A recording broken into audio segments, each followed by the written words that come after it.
ನಮಸ್ತೆ ವೀಕ್ಷಕರೇ, ನಿತ್ಯ ಜ್ಯೋತಿರ ವಾಸ್ತು ಭವಿಷ್ಯ ವಿಶೇಷ ನೇರ ಪ್ರಸಾರ ಕಾರ್ಯಕ್ರಮಕ್ಕೆ ಸ್ವಾಗತ. ನಾನು ಚಿತ್ರ. ಇವತ್ತಿನ ನಮ್ಮ ಈ ಸಂಚಿಕೆಯಲ್ಲಿ ವಾಸ್ತು ಭವಿಷ್ಯ, ವಾಸ್ತುಗೂ ಮತ್ತೆ ಜ್ಯೋತಿಷ್ಯಕ್ಕೂ ಇರುವಂತಹ ಒಂದು ಸಂಬಂಧ ಏನು, ಜೊತೆಗೆ ಯಾವ ಒಂದು ಸಮಯದಲ್ಲಿ ನಾವು ಭೂಮಿ ಅಥವಾ ಮನೆಯನ್ನ ಖರೀದಿ ಮಾಡಿದ್ರೆ ರಾಜಯೋಗ ಬರುತ್ತೆ, ಹಣದ ಸಂಪತ್ತು ಹರಿದು ಬರುತ್ತೆ, ಈ ಎಲ್ಲಾ ವಿಚಾರದ ಬಗ್ಗೆ ಇವತ್ತಿನ ಸಂಚಿಕೆಯಲ್ಲಿ ತಿಳಿಯೋಣ. ಹಾಗೆ ನಾಳಿನ ಒಂದು ದಿನದ ಪಂಚಾಂಗ, ತಿಥಿ ಮತ್ತೆ ದ್ವಾದಶ ರಾಶಿಗಳ ಫಲಾಫಲಗಳನ್ನ ತಿಳಿದುಕೊಳ್ತಾ ಹೋಗೋಣ. ಈ ಎಲ್ಲಾ ವಿಚಾರಗಳನ್ನ ತಿಳಿಸ್ಕೊಡೋದಕ್ಕೆ ನನ್ನ ಜೊತೆ ಇದ್ದಾರೆ ಗುರುಜಿಗಳು. ಅವರನ್ನ ಕಾರ್ಯಕ್ರಮಕ್ಕೆ ಸ್ವಾಗತಿಸ್ತಾ ಇದ್ದೀನಿ. ಖ್ಯಾತ ಜ್ಯೋತಿಷಿಗಳು, ಖ್ಯಾತ ಸಂಖ್ಯಾಶಾಸ್ತ್ರಜ್ಞರು ಹಾಗೂ ಪಂಚಭೂತ ವಾಸ್ತು ತಜ್ಞರಾದ ಶ್ರೀ ಮಂಜುನಾಥ್ ಗುರುಜಿಗಳು. ಗುರುಜಿ ನಮಸ್ತೆ, ಕಾರ್ಯಕ್ರಮಕ್ಕೆ ಸ್ವಾಗತ. ಓಂ ಆದಿತ್ಯಾಯ ಚ ಸೋಮಾಯ ಮಂಗಳಾಯ ಬುಧಾಯ ಚ ಗುರು ಶುಕ್ರ ಶನಿರ್ಭಯ ಚ ರಾಹುವೇ ಕೇತುವೇ ನಮಃ. ಗುರುಜಿ, ನಾಳಿನ ದಿನದ ಒಂದು ಪಂಚಾಂಗ ಮತ್ತೆ ತಿಥಿಯನ್ನ ನಮ್ಮ ವೀಕ್ಷಕರಿಗೆ ತಿಳಿಸ್ತೀರಾ? ಖಂಡಿತ. ನೋಡಿ, ನಾಳೆ 16 ನವೆಂಬರ್ 2025 ದ್ವಾದಶಿ ತಿಥಿ ಇರುವಂತದ್ದು. ಕೃಷ್ಣ ಪಕ್ಷ, ಹಸ್ತ ನಕ್ಷತ್ರ, ವಿಷುಕುಂಭ ಯೋಗ ಅಂತ ಹೇಳ್ತೀವಿ, ಕೌಲವಕರ್ಣ ಮತ್ತು ವಾರದಲ್ಲಿ ವಿಶೇಷವಾದ ಆದಿತ್ಯವಾರ ಅಥವಾ ರವಿವಾರ ಅಂತ ನೋಡ್ತೀವಿ. ನಾಳಿನ ಕಾಲಮಾನ ನಮ್ಮ ರಾಜ್ಯಕ್ಕೆ ಸಂಬಂಧಪಟ್ಟ ಹಾಗೆ ಸೂರ್ಯೋದಯ 6 ಗಂಟೆ 19 ನಿಮಿಷಕ್ಕಾದ್ರೆ ಸೂರ್ಯಾಸ್ತ 5 ಗಂಟೆ 48 ನಿಮಿಷಕ್ಕೆ ಆಗುವಂತದ್ದು. ಮುಹೂರ್ತ ಭಾಗದಲ್ಲಿ ನಾಳೆ 4 ಗಂಟೆ 23 ನಿಮಿಷದಿಂದ 5 ಗಂಟೆ 49 ನಿಮಿಷ ರಾಹುಕಾಲ ಇರುವಂತದ್ದು. 12 ಗಂಟೆ 4 ನಿಮಿಷದಿಂದ 1 ಗಂಟೆ 30 ನಿಮಿಷ ಯಮಗಂಡ ಕಾಲ, ಮತ್ತೆ 2 ಗಂಟೆ 57 ನಿಮಿಷದಿಂದ 4 ಗಂಟೆ 23 ನಿಮಿಷಕ್ಕೆ ಗುಳಿಕ ಕಾಲ ಅಂತ ಹೇಳ್ತೀವಿ. ಅಭಿಜಿತ ಮುಹೂರ್ತ ಅಥವಾ ಅಭಿಜಿತ ಲಗ್ನ ಅಂತ ನೋಡಿದ್ರೆ 11 ಗಂಟೆ 41 ನಿಮಿಷದಿಂದ 12 ಗಂಟೆ 27 ನಿಮಿಷವಾಗಿರುವಂತದ್ದು. ಗುರುಜಿ, ನಾಳಿನ ದಿನದ ಪಂಚಾಂಗ ಮತ್ತೆ ತಿಥಿಯನ್ನ ತಿಳಿಸ್ಕೊಟ್ಟಿದ್ರ. ಹಾಗೆ ದಿನದ ವಿಶೇಷತೆ ಭಾನುವಾರ, ಅದರಲ್ಲೂ ಕೂಡ ಕಾರ್ತಿಕ ಮಾಸ ಮುಗಿಯೋದಕ್ಕೂ ಮುಂಚೆ ಸಿಗುವಂತ ಒಂದು ಭಾನುವಾರ. ನೋಡಿ, ಕಾರ್ತಿಕದ ಕೊನೆಯ ಭಾನುವಾರ ಅಂತ ಹೇಳ್ತೀವಿ. ಭಾನು ಅಂತಂದ್ರೆ ನಾವು ರವಿ ಗ್ರಹ ಅಂತ ಹೇಳ್ತೀವಿ. ರವಿ ಅಂತಂದ್ರೆ ನಮ್ಮ ಸಗಸ್ತ ಒಂದು ಜಗದೇಕ ಒಂದು ಚರಾಚರ ಜೀವರಾಶಿಗಳಿಗೂ ರವಿಯಿಂದನೇ ಉದಯ ಆಗುವಂತದ್ದು ಒಂದು ಶಕ್ತಿ ಅಂತಾನೆ ಹೇಳ್ತೀವಿ. ಸೊ ಆ ವಿಚಾರದಲ್ಲಿ ಬಹುಮುಖ್ಯವಾಗಿ ನೋಡೋದಾದ್ರೆ ಈ ರವಿ ಗ್ರಹ ಅಂತ ಏನಿರುತ್ತೋ, ಯಾರ ಜಾತಕದಲ್ಲಿ ಯಾರಿಗೆ ನೋಡಿ ತುಂಬಾ ಜನಕ್ಕೆ ಒಂದು ಸರ್ಕಾರಿ ಉದ್ಯೋಗ, ಈ ವಿಚಾರದಲ್ಲಿ ಅನುಕೂಲತೆ ಏನಿರುತ್ತೋ, ಸೊ ಅವರಿಗೆ ಸರ್ಕಾರಿ ಉದ್ಯೋಗ ಪಡ್ಕೋಬೇಕನ್ನೋರಿಗೆ ತುಂಬಾ ಒಳ್ಳೆಯ ಅನುಕೂಲ ರವಿವಾರದ ಒಂದು ಸಂಕಲ್ಪ ಮಾಡ್ಕೊಂಡ್ರೆ ಅವ್ರಿಗೆ ಖಂಡಿತ ಒಳ್ಳೇದಾಗುತ್ತೆ. ಗುರುಜಿ, ನಾಳಿನ ದಿನದ ಒಂದು ವಿಶೇಷತೆಯನ್ನ ಕೂಡ ತಿಳಿಸ್ಕೊಟ್ಟಿದ್ದೀರಾ. ಹಾಗೆ ನಮ್ಗೆ ಒಬ್ರು ಕಾಲರ್ ರೆಡಿ ಇದ್ದಾರೆ, ಅವರನ್ನ ಮಾತನಾಡಿಸ್ಬಿಡೋಣ. ಹಲೋ. ಹಲೋ, ನಮಸ್ತೆ. ನಮಸ್ತೆ ಮೇಡಮ್. ನಿಮ್ ಹೆಸರು ಹೇಳಿಮಾ? ನನ್ನ ಹೆಸರು ವಿನಯ ಮೇಡಮ್. ಎಲ್ಲಿಂದ ಕಾಲ್ ಮಾಡ್ತಾ ಇದ್ದೀರಮ್ಮ? ಮೇಡಮ್, ನಾವು ತುಮಕೂರಿಂದ. ಯಾರ ಬಗ್ಗೆ ಕೇಳ್ಬೇಕು ಅನ್ಕೊಂಡಿದ್ದೀರಾ ಗುರುಜಿ ಹತ್ರ? ನನ್ನ ಬಗ್ಗೆನೇ ಕೇಳ್ಬೇಕಾಗಿತ್ತು. ಓಕೆ, ನೀವು ಹುಟ್ಟಿರುವಂತಹ ಒಂದು ಜನ್ಮ ದಿನಾಂಕ ಗೊತ್ತಾ, ತಿಳಿಸ್ತೀರಾ? 23/8/1990 ಮಧ್ಯಾಹ್ನ 2 ಗಂಟೆ 5 ನಿಮಿಷ. 2 ಗಂಟೆ 5 ನಿಮಿಷ. ಓಕೆ, ಜನ್ಮ ಸ್ಥಳ? ನಮ್ದು birth place Hubballi. Okay, Guruji ಇದ್ದಾರೆ, ಮಾತಾಡಿ. ನಿಮ್ಗೆ ಏನ್ ಪ್ರಶ್ನೆ ಕೇಳ್ಬೇಕು ಅನ್ಸುತ್ತೆ ಕೇಳಿ. ಡೀಟೇಲ್ಸ್ ಹೇಳಿ ಅವ್ರದ್ದು. ಗುರೂಜಿ, 23/8/1990. 23/8/90. ಜನ್ಮ ಸಮಯ ಬಂದು ಮಧ್ಯಾಹ್ನ 2 ಗಂಟೆ 5 ನಿಮಿಷ. ಹುಬ್ಬಳ್ಳಿ. ಜನ್ಮ ಸ್ಥಳ ಹುಬ್ಬಳ್ಳಿ. ಓಕೆ, ಮಾತನಾಡಿ, ಗುರೂಜಿ ಬಳಿ ಇದ್ದಾರೆ. ಸರ್, ನಮಸ್ತೆ ಸರ್. ನಮಸ್ತೆ ಮೇಡಮ್, ಹೇಳಿ. ಸೊ ನಿಮ್ದು ಕೊಟ್ಟಿರೋ ಮಾಹಿತಿ ಪ್ರಕಾರದಲ್ಲಿ ಗುರುವಾರ ಹುಟ್ಟಿದ್ದು, ಹಸ್ತ ನಕ್ಷತ್ರ, ಕನ್ಯಾ ರಾಶಿ ತೋರಿಸ್ತಾ ಇದೆ. ಹೌದು ಸರ್. ವೃಶ್ಚಿಕ ಲಗ್ನ ಜಾತಕ. ಈಗ ನಡೀತಾ ಇರುವಂತದ್ದು ದಶೆ ಬಂದು ನಿಮ್ಗೆ ಬಹುಮುಖ್ಯವಾಗಿ ಗುರು ಮಹಾದಶನಲ್ಲಿ ಗುರು ಅಂತರ್ದಶೆ ನಡೀತಿದೆ. ಏನ್ ಪ್ರಶ್ನೆ ಇತ್ತು ತಮ್ದು? ನಾವು ಗೌರ್ಮೆಂಟ್ ಕೆಲಸ. ಇನ್ನು ಗೌರ್ಮೆಂಟ್ ಕೆಲಸ ಆಗಿಲ್ವಾ ನಿಮ್ಗೆ? ಆಗಿಲ್ಲ ಸರ್. ಒಂದ್ಸತಿ ಆಗಿ ಹೋಯ್ತು ಸರ್, ಹೋಗಕ್ ಆಗ್ಲಿಲ್ಲ ನಮ್ಗೆ. ಹೌದಾ? ಅದೇ, ಯಾಕಂದ್ರೆ ಜಾತಕದಲ್ಲಿ ಸೂರ್ಯ ಬುಧ ತುಂಬಾ ಪ್ರಬಲವಾಗಿದೆ. ಖಂಡಿತ ಗೌರ್ಮೆಂಟ್ ಕೆಲಸ ಆಗುವಂತ ಎಲ್ಲಾ ಯೋಗ ಇದೆ. ಯಾವ ವಿಚಾರವಾಗಿ ಅಂದ್ರೆ ನಿಮ್ಗೆ ಅದು ಕೆಲಸ ಹೋಯ್ತು ಅಂತ? ಸರ್, ನನ್ಗೆ 1 ವರ್ಷ ಮಗು ಇತ್ತು ಸರ್. ಬೀದರ್ ಎಂಡಿಗೆ ಬಂದಿತ್ತು, ಬೀದರ್ ಕೋರ್ಟ್ ಅಲ್ಲಿ ಜಾಬ್ ಬಂದಿತ್ತು. ನನ್ಗೆ ಮಗು ನೋಡ್ಕೊಳಕ್ ಯಾರು ಇಲ್ಲ ಅಂತ ನಾನು ಕೆಲ್ಸಕ್ಕೆ ಹೋಗ್ಲಿಲ್ಲ ಸರ್ ಆವಾಗಿನ ಟೈಮಲ್ಲಿ. ಓಕೆ, 2021-22 ಬಂದಿತ್ತಾ ಮೇಡಮ್? ಹಾ ಸರ್. Okay okay okay. ಹಾ. ಸೊ ಈಗ ಮತ್ತೆ ಅದಕ್ಕೆ ಎಕ್ಸಾಮ್ ಬರೀತಾ ಇದ್ದೀರಾ? ಸರ್, SDA ಎಕ್ಸಾಮ್ ಬರೀತಾ ಇದ್ದೀನಿ. ನಂದು ಟೈಪ್ ರೈಟಿಂಗ್ ಇದ್ರಿ, ಟೈಪ್ ರೈಟಿಂಗ್ ಎಲ್ಲ ಅಪ್ಲಿಕೇಶನ್ ಹಾಕಿದ್ದೀನಿ ಸರ್. ಒಂದು 2-3 ಅಪ್ಲಿಕೇಶನ್ ಹಾಕಿದ್ದೀನಿ ಸರ್. ಬಟ್ ಬರೀರಿ, ಖಂಡಿತ ನಿಮ್ಗೆ ಗೌರ್ಮೆಂಟ್ ಕೆಲಸ ಯೋಗ ಇದೆ, ಇಲ್ಲ ಅಂತಲ್ಲ. ಬಟ್ ಸ್ವಲ್ಪ ಹಿಂಗ್ ನಡೀತಾ ಇರೋ ದಶಾಭುಕ್ತಿ, ಗುರು ಮಹಾದಶ ನಡೀತಾ ಇದೆ. ಗುರು ಬಂದು ಭಾಗ್ಯಸ್ಥಾನದಲ್ಲಿದ್ದಾರೆ, ಆದ್ರೆ ಕೇತು ಜೊತೆ ಇರೋದ್ರಿಂದ ಸ್ವಲ್ಪ ನಿಧಾನ ಆಗುತ್ತೆ ಮೇಡಮ್. ಆಲ್ಮೋಸ್ಟ್ 1 ವರ್ಷ ಸ್ವಲ್ಪ ಪ್ರಯತ್ನ ಪಟ್ರೆ 2027ರಲ್ಲಿ ಖಂಡಿತ ಗೌರ್ಮೆಂಟ್ ಜಾಬ್ ಯೋಗ ಮತ್ತೆ ಸಿಗುತ್ತೆ ನಿಮ್ಗೆ. ಸರಿ ಸರ್. 1 ವರ್ಷ ನಿಧಾನ ಇದೆ. ಈ ವರ್ಷ ಅಂತ್ಯಕ್ಕೆ ಬಂದಿದೀವಲ್ಲ, ಹೇಗಿದ್ರು ನವೆಂಬರ್ ಅಂತ್ಯದಲ್ಲಿ ಇದ್ದೀವಿ. ಮುಂದಿನ ವರ್ಷ 2026ರಲ್ಲೂ ಕೂಡ ಅದೇ ತೀರ ಬರಿತಾ ಇದ್ರೆ ನಿಮ್ದು ಅಪಾಯಿಂಟ್ಮೆಂಟ್ ಅಥವಾ ವರ್ಕಿಂಗ್ ಅಂತ ನಾವೇನ್ ತಗೊಂತೀವಲ್ಲ, ಸೊ ಆ ವಿಚಾರವಾಗಿ ನಿಮಗೆ 2027ರಲ್ಲಿ ತುಂಬಾ ಸ್ಟ್ರಾಂಗ್ ಆಗಿ ತೋರಿಸ್ತಾ ಇದೆ. ಬಟ್ 100% ಗವರ್ಮೆಂಟ್ ಕೆಲಸ ಸಿಗುತ್ತೆ. ಪರಿಹಾರ ನೀವು ಇದಕ್ಕೆ ಸಿಂಪಲ್ ಇಷ್ಟೇ ಮಾಡ್ಕೊಳ್ಳಿ. ಒಂದು ಉಂಗುರದ ಬೆರಳಲ್ಲಿ ಒಂದು ರೂಬಿ ಮಾಣಿಕ್ಯ ಅಂತ ರತ್ನ ಬರುತ್ತೆ. ಪಚ್ಚೆ ಅವಳ ಪಚ್ಚೆ ಅಲ್ಲ, ಮಾಣಿಕ್ಯ, ರೂಬಿ ಅಂತ ಹೇಳ್ತೀವಿ. Ruby sir. ರೂಬಿ ಸ್ಟೋನ್ ಹಾಕೊಳ್ಳಿ. ಆದಷ್ಟು ಪ್ರತಿದಿನ ಭಾನುವಾರ ಅಥವಾ ಭಾನುವಾರ ಸೂರ್ಯನ್ಗೆ ಅರ್ಘ್ಯ ಕೊಡಿ. ಅರ್ಘ್ಯ ಅಂದ್ರೆ ತಾಮ್ರದ ಬಿಂದಿಗೆಯಲ್ಲಿ ಇದ್ಕೊಂಡು ನಿಮ್ಮ ಮನೆ ಟೆರೆಸ್ ಮೇಲೋ ಅಥವಾ ನೀವು ಬೆಳಿಗ್ಗೆ ಸನ್ರೈಸ್ ಟೈಮ್ ಅಲ್ಲಿ ಸೂರ್ಯನ್ 12 ಮಂತ್ರಗಳು ಬರುತ್ತೆ ಆಯ್ತಾ. ನಿಮ್ಗೆ ಯೂಟ್ಯೂಬ್ ಅಲ್ಲಿ ಅಥವಾ ಇದರಲ್ಲಿ ಸೂರ್ಯ ಅರ್ಘ್ಯ ಅಂತ ಟೈಪ್ ಮಾಡಿದ್ರೆ ಪ್ರೊಸೀಜರ್ ಬರುತ್ತೆ. ಅದನ್ನ ಇವೆರಡೇ ರೆಮಿಡಿ ಮಾಡ್ಕೊಂಡ್ರೆ ಖಂಡಿತ ಇನ್ನೂ ಸ್ವಲ್ಪ ಬೇಗ ಆಗ್ಬೋದು ಅದು. ಅವೆರಡು ಮಾಡ್ಕೊಳ್ಳಿ, ಒಳ್ಳೇದಾಗ್ಲಿ. ರೂಬಿ ಸ್ಟೋನ್ ಸಿಗುತ್ತೆ ಸರ್? ರೂಬಿ ಸ್ಟೋನ್ ಇದಾಗುತ್ತೆ. ನೀವು ಒಂದ್ಸತಿ ನೇರವಾಗಿ ಬಂದು ಭೇಟಿಯಾಗಿ ಅಥವಾ ನಮ್ಮ ಸ್ಕ್ರೀನ್ ಮೇಲೆ ನಂಬರ್ ಕಾಣಿಸ್ತಾ ಇದೆ, ಕಾಂಟ್ಯಾಕ್ಟ್ ಮಾಡಿ. ಅದ್ರ ಪ್ರಕಾರದಲ್ಲಿ ನಿಮ್ಗೆ ಅಪಾಯಿಂಟ್ಮೆಂಟ್ ತಗೊಂಡು ನಿಮ್ಗೆ ಇದು ವ್ಯವಸ್ಥೆ ಮಾಡ್ತಾರೆ ಮೇಡಮ್. ಓಕೆನಾ? ನೀವು ನೇರವಾಗಿ ಗುರೂಜಿಗಳನ್ನ ಕಾಂಟ್ಯಾಕ್ಟ್ ಮಾಡಬೇಕು ಅಂದ್ರೆ ಸ್ಕ್ರೀನ್ ಮೇಲೆ ನಂಬರ್ ಡಿಸ್ಪ್ಲೇ ಆಗ್ತಾ ಇದೆ. ಸೊ ಕಾಲ್ ಮಾಡಿಕೊಂಡು ನೀವು ಗುರೂಜಿ ಒಂದು ಫೈನ್ ಅಪಾಯಿಂಟ್ಮೆಂಟ್ ಕೊಡ್ತಾರೆ. ಆ ದಿನ ನೀವು ಹೋಗಿ ಮತ್ತೆ ನೇರವಾಗಿ ಮತ್ತಷ್ಟು ಪ್ರಶ್ನೆಗಳನ್ನ ನೀವು ಕೇಳಬಹುದು. ಕರೆ ಮಾಡಿದ್ದಕ್ಕಾಗಿ ಧನ್ಯವಾದಗಳು. ವೀಕ್ಷಕರೇ, ನೀವು ಸಹ ಇದೇ ರೀತಿ ಕರೆ ಮಾಡಬಹುದು. ಹಾಗೆ ನೀವು ಕರೆ ಮಾಡಬೇಕಾಗಿರೋ ನಂಬರ್ ಸ್ಕ್ರೀನ್ ಮೇಲೆ ಡಿಸ್ಪ್ಲೇ ಆಗ್ತಾ ಇದೆ. 0816-227-0004 ಅಥವಾ 5 ಅಥವಾ 6 ಕಾಲ್ ಮಾಡಿದ್ರೆ ನೀವು ಗುರೂಜಿಗಳ ಬಳಿ ಮಾತನಾಡಬಹುದು. ನಿಮ್ಮ ಸಮಸ್ಯೆ ಏನೇ ಇದ್ರೂ ಸಹ ಸರಳ ಮತ್ತೆ ಸುಲಭ ಪರಿಹಾರವನ್ನ ಗುರೂಜಿಗಳು ತಿಳಿಸ್ಕೊಡ್ತಾರೆ.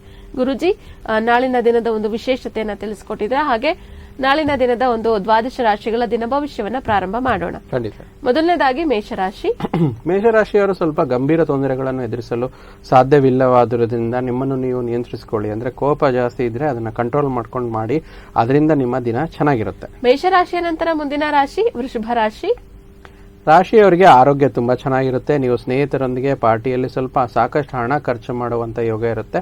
ಅದಕ್ಕೆ ಹಣದಲ್ಲಿ ನಿಯಂತ್ರಣ ಇದ್ರೆ ದಿನ ಚೆನ್ನಾಗಿರುತ್ತೆ. ವೃಷಭ ರಾಶಿಯ ನಂತರ ಮುಂದಿನ ರಾಶಿ ಮಿಥುನ ರಾಶಿ. ನೋಡಿ, ಮಿಥುನ ರಾಶಿಯವರು ನೀವು ಸ್ವಲ್ಪ ವ್ಯಾಯಾಮದೊಂದಿಗೆ ದಿನವನ್ನು ಪ್ರಾರಂಭಿಸಿ. ನಿಮ್ಮ ಬಗ್ಗೆ ನೀವು ಒಳ್ಳೆ ಅಭಿಪ್ರಾಯ ಇಟ್ಕೊಳ್ಳೋದು ಬಹಳ ಮುಖ್ಯ. ಅದರಿಂದ ದಿನ ಸಕಾರಾತ್ಮಕವಾಗಿರುವಂತ ದಿನ ನಿಮಗೆ ಈ ಭಾನುವಾರ ಆಗಿರುವಂತದ್ದು. ಮಿಥುನ ರಾಶಿಯ ನಂತರ ಮುಂದಿನ ರಾಶಿ ಕರ್ಕಾಟಕ ರಾಶಿ.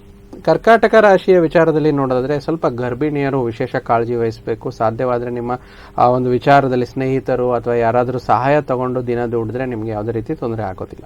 ಕರ್ಕಾಟಕ ರಾಶಿಯ ನಂತರ ಮುಂದಿನ ರಾಶಿ ಸಿಂಹ ರಾಶಿ. ಸಿಂಹ ರಾಶಿಯವರಿಗೆ ಪ್ರೀತಿ, ಭರವಸೆ, ನಂಬಿಕೆ, ಸಹಾನುಭೂತಿ ಮತ್ತು ಧನಾತ್ಮಕ ಭಾವನೆಗಳನ್ನು ಗ್ರಹಿಸಲು ಇವತ್ತು ಒಂದು ಉತ್ತಮವಾದ ದಿನ. ಅದರಿಂದ ನಿಮ್ಮ ಮನಸ್ಸನ್ನು ಪ್ರೋತ್ಸಾಹಿಸಿ ಅದರಿಂದ ನಿಮಗೆ ಖುಷಿ ಸಿಗುವಂತ ದಿನ ಇವತ್ತು ಆಗಿರುವಂತದ್ದು. ಸಿಂಹ ರಾಶಿಯ ನಂತರ ಮುಂದಿನ ರಾಶಿ ಕನ್ಯಾ ರಾಶಿ. ಕನ್ಯಾ ರಾಶಿಯವರಿಗೆ ನಾಳೆ ಭಾನುವಾರ ಬೆಂಬಲ ನೀಡುವ ಸ್ನೇಹಿತರು ನಿಮಗೆ ಯಾವಾಗಲೂ ಸಂತೋಷವಾಗಿರ್ತಾರೆ. ಮತ್ತೆ ಮನೆಯಿಂದ ಹೊರಗೆ ಹಿರಿಯರ ಆಶೀರ್ವಾದವನ್ನು ತಗೊಂಡೋಗಿ ಮನೆಯಿಂದ ಹೊರಗಡೆ ಹೋಗ್ಬೇಕಾದ್ರೆ ಅದರಿಂದ ನಿಮಗೆ ದಿನ ಒಂದು ಒಳ್ಳೆ ಪ್ರೊಟೆಕ್ಷನ್ ಆಗಿರುವಂತ ದಿನ ಇರುವಂತದ್ದು. ಕನ್ಯಾ ರಾಶಿಯ ನಂತರ ಹಾಗೆ ಮುಂದಿನ ರಾಶಿ ತುಲಾ ರಾಶಿ. ಮುಂದೆ ಒಳ್ಳೆ ಸಮಯ ಬರುವುದರಿಂದ ಸಂತೋಷದಿಂದಿರಿ. ತುಲಾ ರಾಶಿಯವರು ಯಾರು ರಿಯಲ್ ಎಸ್ಟೇಟ್ ಮಾಡ್ತಾ ಇದ್ದೀರಾ, ಆರ್ಥಿಕ ವ್ಯವಹಾರಕ್ಕೆ ನಾಳಿನ ದಿನ ನಿಮಗೆ ತುಂಬಾ ಒಳ್ಳೆಯದಾಗಿರುವಂತದ್ದು. ತುಲಾ ರಾಶಿಯ ನಂತರ ಮುಂದಿನ ರಾಶಿಯ ವಿಚಾರದ ಬಗ್ಗೆ ಭಾನುವಾರದ ಭವಿಷ್ಯವನ್ನ ತಿಳಿಯೋಣ. ವೃಶ್ಚಿಕ ರಾಶಿ. ಬಿಡುವಿರದ ಕಾರ್ಯಕ್ರಮದ ಹೊರತಾಗಿಯೂ ಕೂಡ ಇವತ್ತು ನಿಮ್ಮ ಆರೋಗ್ಯ ಸ್ವಲ್ಪ ಸ್ಥಿರವಾಗಿ ಇರುತ್ತೆ. ನೀವು ಇತರರ ಮೇಲೆ ಹೆಚ್ಚು ಖರ್ಚು ಮಾಡಲು ಬಯಸ್ತೀರಾ, ಆದ್ರೆ ಅದರ ಜೊತೆನಲ್ಲಿ ಖರ್ಚಿನ ಬಗ್ಗೆ ಆಯವ್ಯಯದ ಲೆಕ್ಕ ಇದ್ರೆ ನಿಮಗೆ ಇವತ್ತಿನ ದಿನ ಆರ್ಥಿಕವಾಗಿ ಒಳ್ಳೆಯದು. ಗುರುಜಿ, ಏನಾದ್ರೂ ನಾಳಿನ ದಿನಕ್ಕೆ ಅವರಿಗೆ ಪರಿಹಾರವನ್ನ ತಿಳಿಸ್ತೀರಾ ವೃಶ್ಚಿಕ ರಾಶಿಯವರು? ನೋಡಿ, ವೃಶ್ಚಿಕ ರಾಶಿಯವರಿಗೆ ಯಾವುದೇ ರಾಶಿಗೆ ನಾವು ಪರಿಹಾರ ಹೇಳ್ಬೇಕು ಅಂದ್ರೆ ಆ ರಾಶಿಯಾಧಿಪತಿ ಅಂದ್ರೆ ಮನಸ್ಸು ಸದೃಢವಾಗಬೇಕು ಅಂತಂದ್ರೆ ರಾಶಿಯಾಧಿಪತಿ ಮಂಗಳ ಗ್ರಹ ಅಂತ ಹೇಳ್ತೀವಿ. ಮಂಗಳ ಗ್ರಹಕ್ಕೆ ಸಂಬಂಧಪಟ್ಟಂತದ್ದು ಓಂ ಅಂಗಾರಕಾಯ ನಮಃ ಅಂತ ಜಪ ಮಾಡಿ ಮನೆಯಿಂದ ಹೊರಡಬೇಕಾದ್ರೆ ಅದನ್ನ ಮಾಡಿದ್ರೆ ತುಂಬಾ ಒಳ್ಳೆಯದು. ವೃಶ್ಚಿಕ ರಾಶಿಯವರು ನಾಳಿನ ದಿನಕ್ಕೆ ಸಂಬಂಧಪಟ್ಟಂತೆ ಇದನ್ನ ಮಾಡ್ಕೊಳ್ಳಿ ಅಂತ ಹೇಳ್ತಾ ಮುಂದಿನ ರಾಶಿ ಧನುರಾಶಿ. ನಿಮ್ಮ ನಿರಂತರ ಸಕಾರಾತ್ಮಕ ಚಿಂತನೆ ಪ್ರಶಂಸಲಾಗುತ್ತದೆ. ನಿಮ್ಮ ಪ್ರಯತ್ನದಲ್ಲಿ ನೀವು ಯಶಸ್ವಿ ಆಗಬಹುದು. ಇದರಿಂದ ನಿಮ್ಮ ದಿನ ಆನಂದಮಯವಾಗಿರುವಂತದ್ದು. ಧನುರಾಶಿಯ ನಂತರ ಮುಂದಿನ ರಾಶಿ ಮಕರ ರಾಶಿ.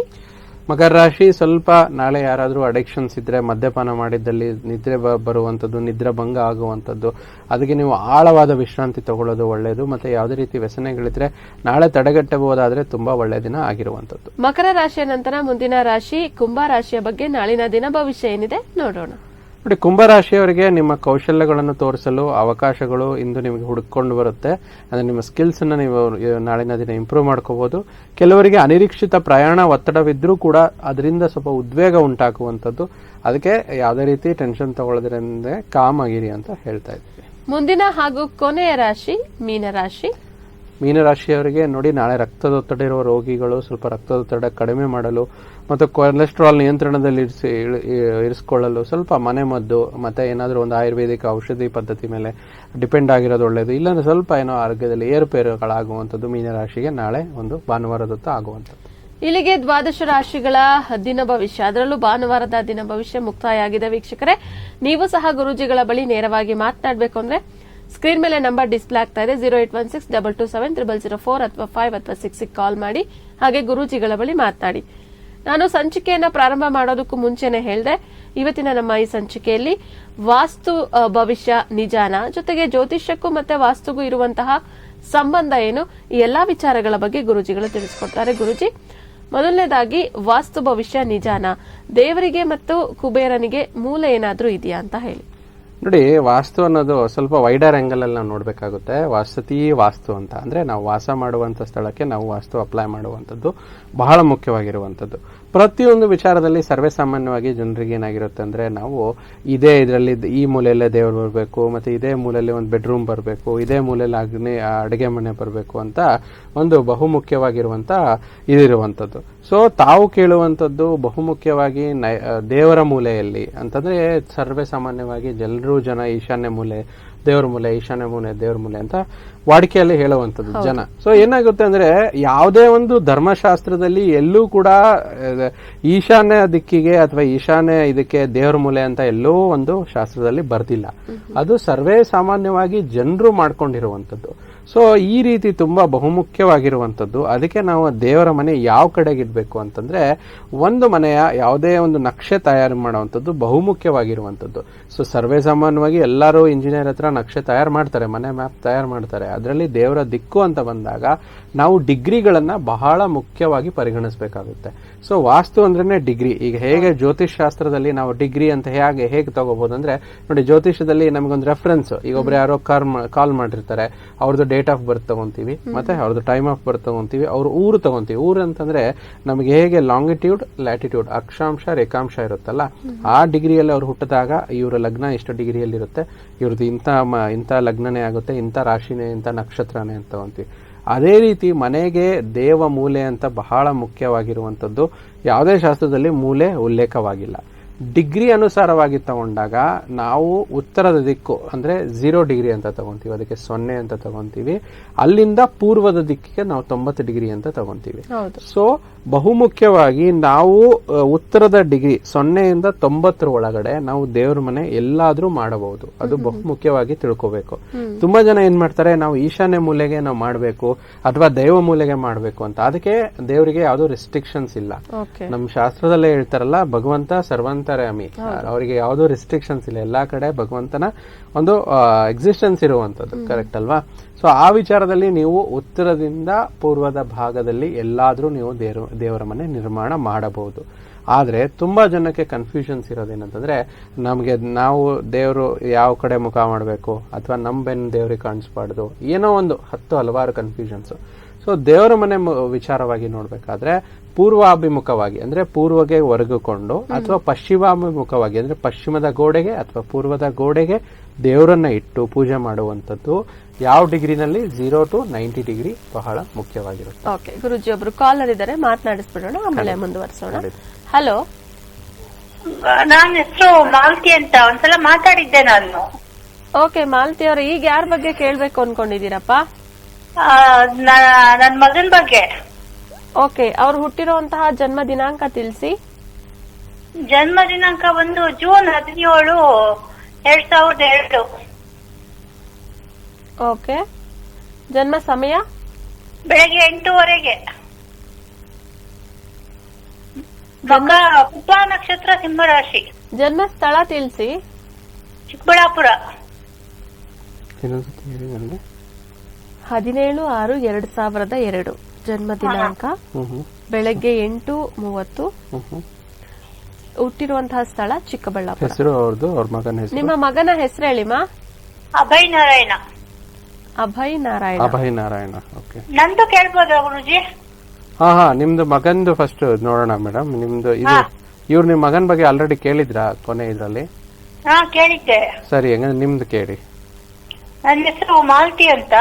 ಹಾ. 11/11/71. 11/11/71. ಹಾ, ಸಮಯ ಮೇಡಮ್? ಸಮಯ ನಾನು ಹುಟ್ಟಿರೋದು 12:40 ಗುರುವಾರ ಮಧ್ಯಾಹ್ನನಾ? ಮಧ್ಯಾಹ್ನ. ಹುಟ್ಟಿರೋ ಊರು? ಮೈಸೂರು. ಮಖ ನಕ್ಷತ್ರ ಸಿಂಹರಾಶಿ. ಪ್ರಶ್ನೆ ಏನಿತ್ತು ಕೇಳಿ? ಅದೇ ನಂದು ಸ್ವಲ್ಪ ಕೆಲ್ಸಗಳು ಯಾವ್ದು ಆಗ್ತಾ ಇಲ್ಲ. ಅದು ಹಣಕಾಸಿಂದೇ ಆಗ್ಲಿ ಮತ್ತೆ ಆರೋಗ್ಯ ಹೇಗಿರುತ್ತೆ ಅದ್ರ ಬಗ್ಗೆ ಕೇಳ್ಬೇಕಾಗಿತ್ತು. ಅದೇ ಗುರುವಾರ ಹುಟ್ಟಿರೋದು ಮೇಡಮ್. ನೀವ್ ಹೇಳ್ದಂಗ್ ಮಕ ನಕ್ಷತ್ರ ಸಿಂಹರಾಶಿ ಇದೆ, ಮಕರ ಲಗ್ನ ಜಾತಕ ಆಯ್ತಾ. ರಾಹು ದಶೆ ನಡೀತಿದೆ. ರಾಹು ಬಂದು ನಿಮ್ಗೆ ರಾಹು ದಶೆನಲ್ಲಿ ಬುಧ ಅಂತರ್ದಶೆ ನಡೀತಿದೆ ಆಯ್ತಾ. ಸೊ ರಾಹು ಏನಾಗುತ್ತೆ ಅಂದ್ರೆ ಲಗ್ನದಲ್ಲಿ ರಾಹು ಸ್ವಲ್ಪ ಏನಾಗುತ್ತೆ ಕನ್ಫ್ಯೂಷನ್ಸ್ ಗಳು ಕೊಡ್ತಾರೆ. ಅಂದ್ರೆ ಎಲ್ಲ ಆಗುತ್ತೆ ಅನ್ಕೊಳ್ಳೋವಂಥದ್ದು ಜಾಸ್ತಿ, ಸ್ವಲ್ಪ ಭ್ರಮೆ ಆಗುತ್ತೆ, ಎಲ್ಲ ಅದ್ರದ್ದು ಅಷ್ಟೇ ಆಗುತ್ತೆ ಅನ್ಕೊಂತೀರಾ, ಬಟ್ ಕೆಲಸದಲ್ಲಿ ನಿಂತ್ಕೊಂಡು ಹೋಗುತ್ತೆ ಆಯ್ತಾ. ಅದರಲ್ಲಿ ಬುಧ ಅಂತರ್ದಶೆ ನಡೀತಿದೆ. ಬುಧ ಬಂದು ನಿಮ್ಗೆ ಷಷ್ಠಿ ಮತ್ತು ಭಾಗ್ಯಾಧಿಪತಿಯಾಗಿ ಲಾಭಸ್ಥಾನದಲ್ಲಿದ್ದಾರೆ. ಬಟ್ ಕುಜನ್ ಮನೆಯಲ್ಲಿ ಸ್ವಲ್ಪ ಶತ್ರು ಮನೆ ಅಂತ ಹೇಳ್ತೀವಿ. ಸೊ ಹಿಂಗಾಗಿ ಹಣಕಾಸಿನ ವಿಚಾರದಲ್ಲಿ 2ನೇ ಮನೇಲಿ ಕುಜ ಇದಾರೆ ನಿಮ್ಗೆ. ಆ ಕುಜನ್ ಮೇಲೆ ರಾಹುವಿನ ಗೋಚಾರ ಇದೆ ಕುಂಭರಾಶಿಯಲ್ಲಿ. ಸೊ ಏನಾಗುತ್ತೆ ಅಂದ್ರೆ ನೀವು ಯಾವ್ದೇ ರೀತಿ ಮಾತಾಡ್ಲಿ ಆಡದೇ ಇರ್ಲಿ ಅಪಾರ್ಥಗಳು ಮತ್ತೆ ಸ್ವಲ್ಪ ಕೋಪ ಜಾಸ್ತಿ ಬರುವಂತದ್ದು ಅಥವಾ ಏನೋ ಮಾತಾಡಿದ್ರೆ ಮಿಸ್ಅಂಡರ್ಸ್ಟ್ಯಾಂಡ್ ಆಗುವಂತದ್ದು, ಅದರಿಂದಾನು ಕೆಲಸ ನಿಧಾನ ಆಗ್ತಿರುತ್ತೆ ಆಯ್ತಾ. ಈಗ ರಾಹು ಬುಧ ನಡೀತಾ ಇದೆ. ಸ್ವಲ್ಪ ನಿಮ್ಗೆ ಈ ಮಾರ್ಚ್ ವರೆಗೂ ಹಿಂಗೆ ಇದೆ ಸಮಯ ಆಯ್ತಾ. ಮಾರ್ಚ್ ನಂತರ ನಿಮ್ಗೆ ಅಂತರ್ದಶಗಳಲ್ಲಿ ಚೇಂಜ್ ಆಗೋದ್ರಿಂದ ಹಣಕಾಸಿಗಾಗಿರ್ಬೋದು ಸ್ವಂತ ಕೆಲ್ಸಕ್ಕಾಗಿರ್ಬೋದು ಈಗ ಏನೇನ್ ನಿಂತ್ಕೊಂಡಿದೆ ಅಲ್ಲ ಅದು ಸ್ವಲ್ಪ ಬೇಗ ಕ್ಲಿಯರ್ ಆಗ್ತಾ ಬರುತ್ತೆ. ಮಾರ್ಚ್ ವರೆಗೂ ವೇಟ್ ಮಾಡಿ. ರಾಹುಗ್ ಸಂಬಂಧಪಟ್ಟಂತದ್ದು ನೀವು ಎಲ್ಲಿರೋದು? ಬೆಂಗಳೂರಲ್ಲ ಅಥವಾ ತುಮಕೂರಲ್ಲ? ಎಲ್ಲಿರೋದು? ಬೆಂಗಳೂರು. ಓಕೆ. ಸೊ ನಿಮ್ ಮನೆಗೆ ಹತ್ರ ಇರೋ ಒಂದು ಯಾವ್ದೋ ಒಂದು ದೇವಸ್ಥಾನದಲ್ಲಿ ನವಗ್ರಹ ಸ್ಥಾಪನೆ ಮಾಡಿರ್ತಾರಲ್ಲ, ಅಲ್ಲಿ ನೀವು ಒಂದು ಕರಿ ಉದ್ದಿನ ಕಾಳನ್ನ ಶನಿವಾರ ರಾಹು ನವಗ್ರಹದ ಮುಂದೆ ಇಟ್ಟು 3 ಅಪ್ರದಕ್ಷಿಣೆ ಹಾಕಿ ನಿಮ್ ಸಂಕಲ್ಪ ಮಾಡ್ಕೊಳ್ಳಿ, ಕೆಲಸ ನಿಧಾನ ಆಗ್ತಿದೆ, ಹಣಕಾಸಿನ ವಿಚಾರವಾಗಿ ಅಡಚಣೆ ಆಗ್ತಿದೆ ಅಂತ. ಈ ರೀತಿ ನೀವು 9 ಶನಿವಾರ ಮಾಡಿದ್ರೆ ನಿಮ್ಗೆ ಈ ಕೆಲಸ ಎಲ್ಲ ಕ್ಲಿಯರ್ ಆಗುತ್ತೆ. ಮತ್ತೆ ನಿಮ್ಗೆ ಹಣದ ಅರಿವು ಕೂಡ ಏನೇನು ಎಲ್ಲೆಲ್ಲಿ ಸ್ಟ್ರಕ್ ಆಗಿದೆಲ್ಲ ವರ್ಕ್ಸ್ ಎಲ್ಲ ರೆಸ್ಯೂಮ್ ಆಗುತ್ತೆ ಮೇಡಮ್. ಒಳ್ಳೇದಾಗ್ಲಿ. Thank you. ಕರೆ ಮಾಡಿದ್ದಕ್ಕಾಗಿ ಧನ್ಯವಾದಗಳು ಮಾಲ್ತಿ. ವೀಕ್ಷಕರೇ, ನೀವು ಕೂಡ ಇದೇ ರೀತಿಯಾಗಿ ಕಾರ್ಯಕ್ರಮಕ್ಕೆ ನೇರ ಪ್ರಸಾರ ಕಾರ್ಯಕ್ರಮದಲ್ಲಿ ಕಾಲ್ ಮಾಡಿ ನಿಮ್ಮ ಸಮಸ್ಯೆ ಏನೇ ಇದ್ರೂ ಸಹ ಗುರೂಜಿಗಳು ಪರಿಹಾರವನ್ನ ತಿಳಿಸ್ಕೊಡ್ತಾರೆ. ಗುರೂಜಿ, ನಾವು ವಾಸ್ತು ಬಗ್ಗೆ ಮಾತನಾಡ್ತಾ ಇದ್ವಿ. ಜ್ಯೋತಿಷ್ಯ ಮತ್ತೆ ವಾಸ್ತುಗೆ ಇರುವಂತಹ ಸಂಬಂಧ ಮತ್ತೆ ವ್ಯತ್ಯಾಸ ಏನು ಗುರುಜಿ? ನೋಡಿ, ಬಹುಮುಖ್ಯವಾಗಿ ಜ್ಯೋತಿಷ್ಯ ಶಾಸ್ತ್ರ ಈಗ ನಾವು ತಾವು ಕೊನೆಯ ಪ್ರಶ್ನೆಯಲ್ಲಿ ಕೇಳ್ತಾ ಇದ್ರಿ, ಒಂದು ದೈವ ಮೂಲೆ ಆಗ್ಲಿ ಕುಬೇರ ಮೂಲೆ ಆಗ್ಲಿ, ಸೊ ಅದಕ್ಕೂ ಕೂಡ ಜ್ಯೋತಿಷ್ಯ ನಾವು ಹೇಗ್ ಲಿಂಕ್ ಮಾಡಬಹುದು ಅಂದ್ರೆ ದೇವರ ಮನೆ ಸ್ಥಾಪನೆ ಮಾಡೋದ್ ಬಗ್ಗೆ ಹೇಳಿದ್ವಿ. ಆಮೇಲೆ ಕುಬೇರನಿಗೆ ಯಾವುದೇ ರೀತಿ ಮೂಲೆ ನಮ್ಮ ವಾಸ್ತುಶಾಸ್ತ್ರದಲ್ಲಿ ಬರೋದಿಲ್ಲ. ಯಾಕಂದ್ರೆ ಕುಬೇರ ಅಂತಂದ್ರೆ ನಾವೇನ್ ಹೇಳ್ತೀವಿ, ಅದು ಒಂದು ದೇವತೆ, ಅದು ಯಾವುದು ಧನದ ದೇವತೆ ಅಂತಂದ್ರೆ ದುಡ್ಡು ಹಣಕಾಸಿಗೆ ಕೊಡುವಂತ ದೇವರು. ಸೊ ಆ ಕುಬೇರನಿಗೆ ಯಾವುದೇ ದಿಕ್ಕಿಲ್ಲ. ಯಾಕಂದ್ರೆ ಕುಬೇರ ಒಂದು ಉತ್ತರ ಸ್ಥಾನದಲ್ಲಿ ವಾಸ ಮಾಡ್ತಾನೆ. ಸೊ ಸರ್ವೇ ಸಾಮಾನ್ಯವಾಗಿ ಏನ್ ಮಾಡ್ತಾರೆ, ನೈಋತ್ಯ ದಿಕ್ಕಿಗೆ ಅಂದ್ರೆ ನಾವೇನ್ ಹೇಳ್ತೀವಿ ಸೌತ್ ವೆಸ್ಟ್ ಅಂತ ಹೇಳ್ತೀವಿ, ನಮಗೆ 220 ಡಿಗ್ರಿ ಬರುತ್ತೆ, 220 ಡಿಗ್ರಿ. ನಾವು ಹೇಗೆ ಉತ್ತರದಿಂದ 0, ಪೂರ್ವದಲ್ಲಿ 90 ಡಿಗ್ರಿ, ದಕ್ಷಿಣದಲ್ಲಿ 180 ಮತ್ತು ಪಶ್ಚಿಮದಲ್ಲಿ 270 ಬರುತ್ತೆ. ದಕ್ಷಿಣ ಮತ್ತು ಪಶ್ಚಿಮದ ಮಧ್ಯಭಾಗ ಬರುವಂತದ್ದೇ ನೈಋತ್ಯ ದಿಕ್ಕು, 220 ಡಿಗ್ರಿ ಬರುವಂತದ್ದು.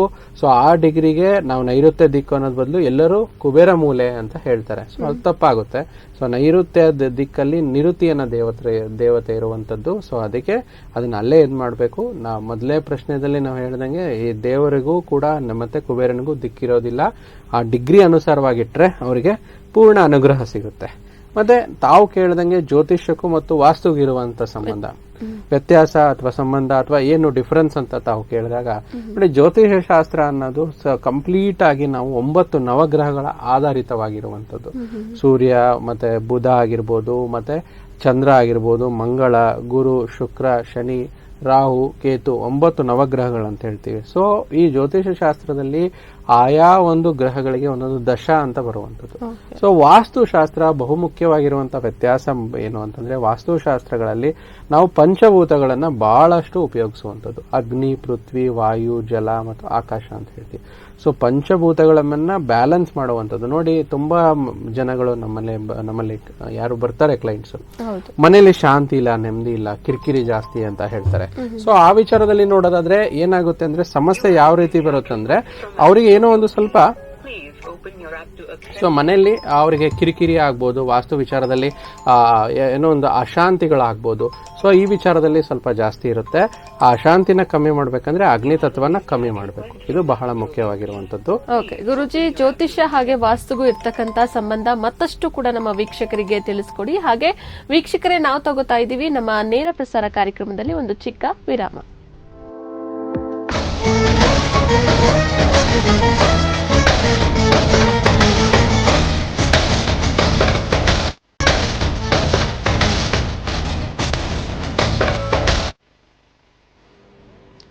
Welcome back. ವಿರಾಮದ ನಂತರ ಮತ್ತೆ ನಿತ್ಯ ಜ್ಯೋತಿರ ವಾಸ್ತು ಭವಿಷ್ಯ ವಿಶೇಷ ನೇರ ಪ್ರಸಾರ ಕಾರ್ಯಕ್ರಮಕ್ಕೆ ಸ್ವಾಗತ ವೀಕ್ಷಕರೇ. ನಾವು ವಾಸ್ತು ವಿಚಾರಕ್ಕೆ ಸಂಬಂಧಪಟ್ಟಂತೆ ಸಾಕಷ್ಟು ಮಾತನಾಡ್ತಾ ಹೋಗ್ತಾ ಇದ್ವಿ. ನಮ್ಮ ಗುರೂಜಿಗಳು ಸಹ ತಿಳಿಸ್ತಾ ಇದ್ರು. ಗುರೂಜಿ, ಜ್ಯೋತಿಷ್ಯ ಮತ್ತೆ ವಾಸ್ತುಗೂ ಇರ್ತಕ್ಕಂಥ ವ್ಯತ್ಯಾಸವನ್ನ ತಿಳಿಸ್ತಾ ಇದ್ರೆ ಅದನ್ನ ಮುಂದುವರಿಸೋಣ. ನೋಡಿ, ಜ್ಯೋತಿಷಾಸ್ತ್ರದಲ್ಲಿ ನಾವು ಹೇಳಿದಂಗೆ 9 ನವಗ್ರಹಗಳು, ವಾಸ್ತುಶಾಸ್ತ್ರದಲ್ಲಿ ಪಂಚಭೂತಗಳು ಬಹಳ ಮುಖ್ಯವಾಗಿರುತ್ತೆ. ಜ್ಯೋತಿಷ್ಯ ಶಾಸ್ತ್ರ ಏನು ಅಂತಂದ್ರೆ, ನಾವು ನೋಡಿ ಒಬ್ಬರು ಮನೆ ಒಂದು ವಿಚಾರದಲ್ಲಿ ಒಂದು ವಾಸ್ತುಶಾಸ್ತ್ರ ನೋಡಬೇಕು, ಒಂದು ಅನಾಲಿಸಿಸ್ ಮಾಡಬೇಕಂದ್ರೆ ಬಹುಮುಖ್ಯವಾಗಿ ಟೈಮ್ ವಾಸ್ತು, ಸ್ಪೇಸ್ ವಾಸ್ತು ಮತ್ತೆ ಪ್ಲೇಸ್ ವಾಸ್ತು ಅಂತ ಬರುತ್ತೆ. ಸೊ ಇದರಲ್ಲಿ ಟೈಮ್ ವಾಸ್ತು 33% ಆದ್ರೆ ಪ್ಲೇಸ್ ವಾಸ್ತು 33% ಇರುತ್ತೆ, ಸ್ಪೇಸ್ ವಾಸ್ತು 33% ಇರುತ್ತೆ. ಮೊದಲನೇ ವಿಚಾರ, ಯಾವುದೇ ಒಂದು ವಾಸ್ತುಶಾಸ್ತ್ರದಲ್ಲಿ ಮನೆ ನಿರ್ಮಾಣ ಮಾಡಬೇಕು, ಒಂದು ಸೈಟ್ ತಗೋಬೇಕು, ಇದ್ರ ವಿಚಾರದಲ್ಲಿ ಅವ್ರು ಬರಬೇಕಾಗಿರುವಂತದ್ದು ಟೈಮ್ ವಾಸ್ತು ಅಂತ. ಟೈಮ್ ವಾಸ್ತು ಅಂತಂದ್ರೆ ಏನಾಗುತ್ತೆ ಅಂದ್ರೆ, ಜ್ಯೋತಿಷದಲ್ಲಿ ನಿಮ್ಮ ಗ್ರಹ ಗತಿಗಳೇನು, ರಾಶಿ ನಕ್ಷತ್ರ ಏನು, ನಿಮ್ಮ ದಶಾಭುಕ್ತಿಗಳೇನು, ಏನ್ ನಡೀತಾ ಇದೆ ಅನ್ನೋ ವಿಚಾರದಲ್ಲಿ. ಸೊ ಅದು ಓಕೆ ಆಯ್ತು ಅಂತಂದ್ರೆ, ನಿಮ್ಮ ಸಮಯ ಸರಿ ಇದೆ, ದುಡ್ಡು ಹೊಂದಾಣಿಕೆ ಆಗ್ತಿದೆ, ನೀವೊಂದು ಸೈಟ್ ನ ಖರೀದಿ ಮಾಡಬಹುದು. ಸೊ ಸೈಟ್ ನ ಖರೀದಿ ಮಾಡಬೇಕಾದಾಗ ನಾವು ಪ್ಲೇಸ್ ವಾಸ್ತು ಅಂತ ತಗೊಂತೀವಿ. ಪ್ಲೇಸ್ ಅಂತಂದಾಗ ಅಲ್ಲಿ ಇರುವಂತ ಸ್ಥಳ ಹೇಗಿದೆ, ಅದ್ರ ಸುತ್ತಮುತ್ತಲಿನ ಜಾಗಗಳು ಹೇಗಿದೆ ಅಂತ ಹೇಳ್ತೀವಿ. ಇನ್ನೊಂದು ಸ್ಪೇಸ್ ವಾಸ್ತು ಅಂತೀವಿ. ಸ್ಪೇಸ್ ಅಂದ್ರೆ ಅದಕ್ಕೆ ಸಂಬಂಧಪಟ್ಟಂತ ಆ ಭೂಮಿಗೆ ಸಂಬಂಧಪಟ್ಟಂತ ಶಕ್ತಿ, ಎನರ್ಜೀಸ್ಗಳು ಹೇಗಿದೆ, ಸುತ್ತಮುತ್ತಲಿನ ಏನಾದ್ರೂ ಆ ಭೂಮಿಯಲ್ಲಿ ನೆಗೆಟಿವ್ ಎನರ್ಜಿ ಇದೆಯೇನೋ, ಪಾಸಿಟಿವ್ ಎನರ್ಜಿ ಇದೆಯೇನೋ. ಸೊ ಈ ರೀತಿ ನಾವು ಜ್ಯೋತಿಷ್ಯಕ್ಕೂ ಮತ್ತು ವಾಸ್ತುಗೂ ಡಿಫರೆನ್ಸ್ ಅನ್ಬೋದು, ಅಥವಾ ಅದೆರಡು ಒಂದಕ್ಕೊಂದು ಸಂಬಂಧನೂ ಅನ್ಬೋದು. ಸೊ ಎರಡೂ ಬಹಳ ಮುಖ್ಯವಾಗುತ್ತೆ. ಒಂದು ಸೈಟ್ ತಗೊಳ್ಳಿ ಅಥವಾ ಒಂದು ಇದರ ವಿಚಾರದಲ್ಲಿ, ಏನೇ ಒಂದು ವಾಸ್ತು ವಿಚಾರದಲ್ಲಿ ಜ್ಯೋತಿಷಕ್ಕೂ ವಾಸ್ತುಕ್ಕೂ ಈ ರೀತಿ ಸಂಬಂಧ ಮತ್ತು ವ್ಯತ್ಯಾಸಗಳನ್ನು ನಾವು ಕಂಡುಕೋಬಹುದು. ಗುರುಜಿ, ಇನ್ನು ಕೂಡ ಮುಂದುವರೆದು ನೋಡೋದಾದ್ರೆ, ವಾಸ್ತುವಿನ ಒಂದು ಪ್ಲಸ್ ಮೈನಸ್ ಅಂದ್ರೆ ಯಾವ್ದಿರುತ್ತೆ, ಜೊತೆಗೆ ಮನೆ ನಿರ್ಮಾಣದಲ್ಲಿ ಯಾವ ವಿಷಯವನ್ನ ನಾವು ಪರಿಗಣಿಸಬೇಕು, ಜೊತೆಗೆ ಯಾವ ಒಂದು ವಿಷಯವನ್ನ ನಾವು ನಿರೀಕ್ಷಿಸಬಹುದು ಅಂತ ಹೇಳಿ. ನೋಡಿ, ವಾಸ್ತುವಿನ ವಿಚಾರದಲ್ಲಿ ಒಂದು ಮನೆ ನಿರ್ಮಾಣ ಬಹುಮುಖ್ಯವಾದ, ತುಂಬಾ ಜನರ ಒಂದು ಜೀವನದಲ್ಲಿ ಒಂದು ಬಹುಮುಖ್ಯ ಅಂಶ ಇರುತ್ತೆ. ಒಂದು ಮನೆ ಅನ್ನೋದು ಒಂದು ಇಂಪಾರ್ಟೆಂಟ್ ಘಟ್ಟ ಅಂತ ಹೇಳ್ತೀವಿ.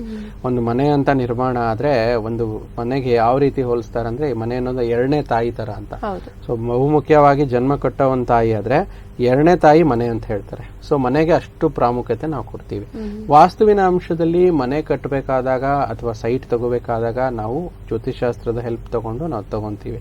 ಸೊ ವಾಸ್ತು ಬದ್ಧವಾಗಿ ನಿರ್ಮಾಣ ಮಾಡುವಂಥದ್ದು ಬಹಳ ಮುಖ್ಯವಾಗಿರುವಂಥದ್ದು.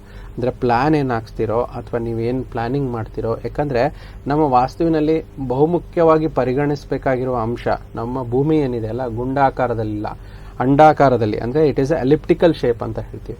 ಸೊ ಯಾವುದೇ ಒಂದು ಸೈಟ್ ಆಗಿರ್ಬೋದು, ಒಂದು ರಚನೆ ಆಗಿರ್ಬೋದು ಭೂಮಿ ಮೇಲೆ ಕರೆಕ್ಟ್ ಆಗಿ ಡಿಗ್ರಿಯಲ್ಲಿ ಇಲ್ಲ ಅಂತ ಹೇಳ್ತೀವಿ.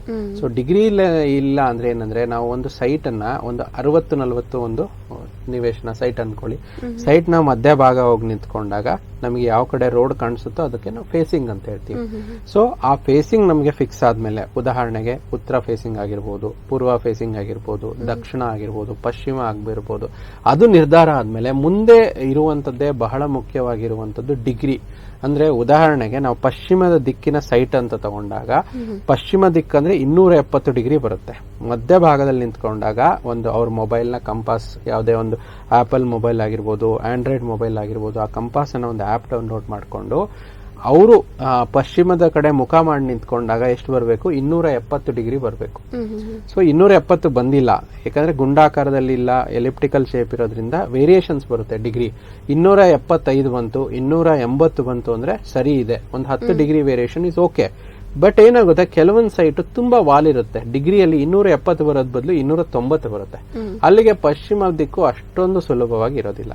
ಸೊ ಈ ರೀತಿ ಸಮಸ್ಯೆಗಳು ಅದೇ ಉತ್ತರಕ್ಕೂ ಕೂಡ ಅಪ್ಲೈ ಆಗುತ್ತೆ. 0 ಡಿಗ್ರಿ ಅಂತ ನಾವು ತಗೊಂತೀವಿ, 0 ಡಿಗ್ರಿಯಲ್ಲಿ ಆ ಸೈಟ್ ಇರೋದಿಲ್ಲ. ಅಲ್ಲೇನಾಗುತ್ತೆ 15 ಡಿಗ್ರಿ 20 ಡಿಗ್ರಿ ಅಂದ್ರೆ ಉತ್ತರ ಭಾಗದಲ್ಲಿ. ಸೊ ಈ ರೀತಿ ಬರುತ್ತೆ. ಸೊ ಇದು ಕೂಡ ಡಿಗ್ರಿ ಇರೋದಿಲ್ಲ. ಪೂರ್ವದಕ್ಕೂ ಕೂಡ ನಾವು 90 ಡಿಗ್ರಿಗೆ ಪ್ರಾಪರ್ ಈಸ್ಟ್ ಡೈರೆಕ್ಷನ್ ಅಂತ ಹೇಳ್ತೀವಿ. ಅಲ್ಲಿ 90 ಬರೋದ್ ಬದಲು ಏನಾಗುತ್ತೆ 95, 100 ಬರೋವರೆಗೂ ಓಕೆ. 110, 120 ಬಂದಾಗ ಆ ಡಿಗ್ರಿ ಆ ಒಂದು ಡೈರೆಕ್ಷನ್ಸ್ ಚೇಂಜ್ ಆಗುತ್ತೆ. ಈ ರೀತಿ ಬಹುಮುಖ್ಯವಾಗಿ ವಾಸ್ತುವಿನಲ್ಲಿ ಗಮನಿಸಬೇಕಾಗಿರುವ ಅಂಶ, ಯಾರು ಏನೇ ಸೈಟ್ ತಗೊಳ್ಳಿ, ನಮ್ಮ ಹತ್ರ ಬರ್ತಾರೆ ಪೂರ್ವ ಫೇಸಿಂಗ್ ಸೈಟ್ ಇದೆ ಮತ್ತೆ ಉತ್ತರ ಫೇಸಿಂಗ್ ಸೈಟ್ ಇದೆ, ನಮ್ದು ವಾಸ್ತುಬದ್ಧವಾಗಿದೆ ಅಂತ. ವಾಸ್ತುಬದ್ಧವಾಗಿ ನೀವು ಬರೇ ರೋಡ್ ನೋಡ್ಕೊಂಡು ಹೇಳೋದಲ್ಲ, ಆ ಡಿಗ್ರಿಗಳು ಬಹಳ ಮುಖ್ಯ. ನೀವು ಉತ್ತರ ಫೇಸಿಂಗ್ ಇದ್ರೆ ನಿಮ್ದು 0 ಡಿಗ್ರಿಯಿಂದ 10 ಡಿಗ್ರಿ ಒಳಗಡೆ ಇರಬೇಕು. ನಿಮ್ದು ಪೂರ್ವ ಇದ್ರೆ 90 ಡಿಗ್ರಿಯಿಂದ 100 ಡಿಗ್ರಿ ಒಳಗಡೆ ಇದ್ದಾಗ ಮಾತ್ರ ನಿಮ್ದು ಪೂರ್ವ ಅಂತ ಹೇಳ್ತಾರೆ.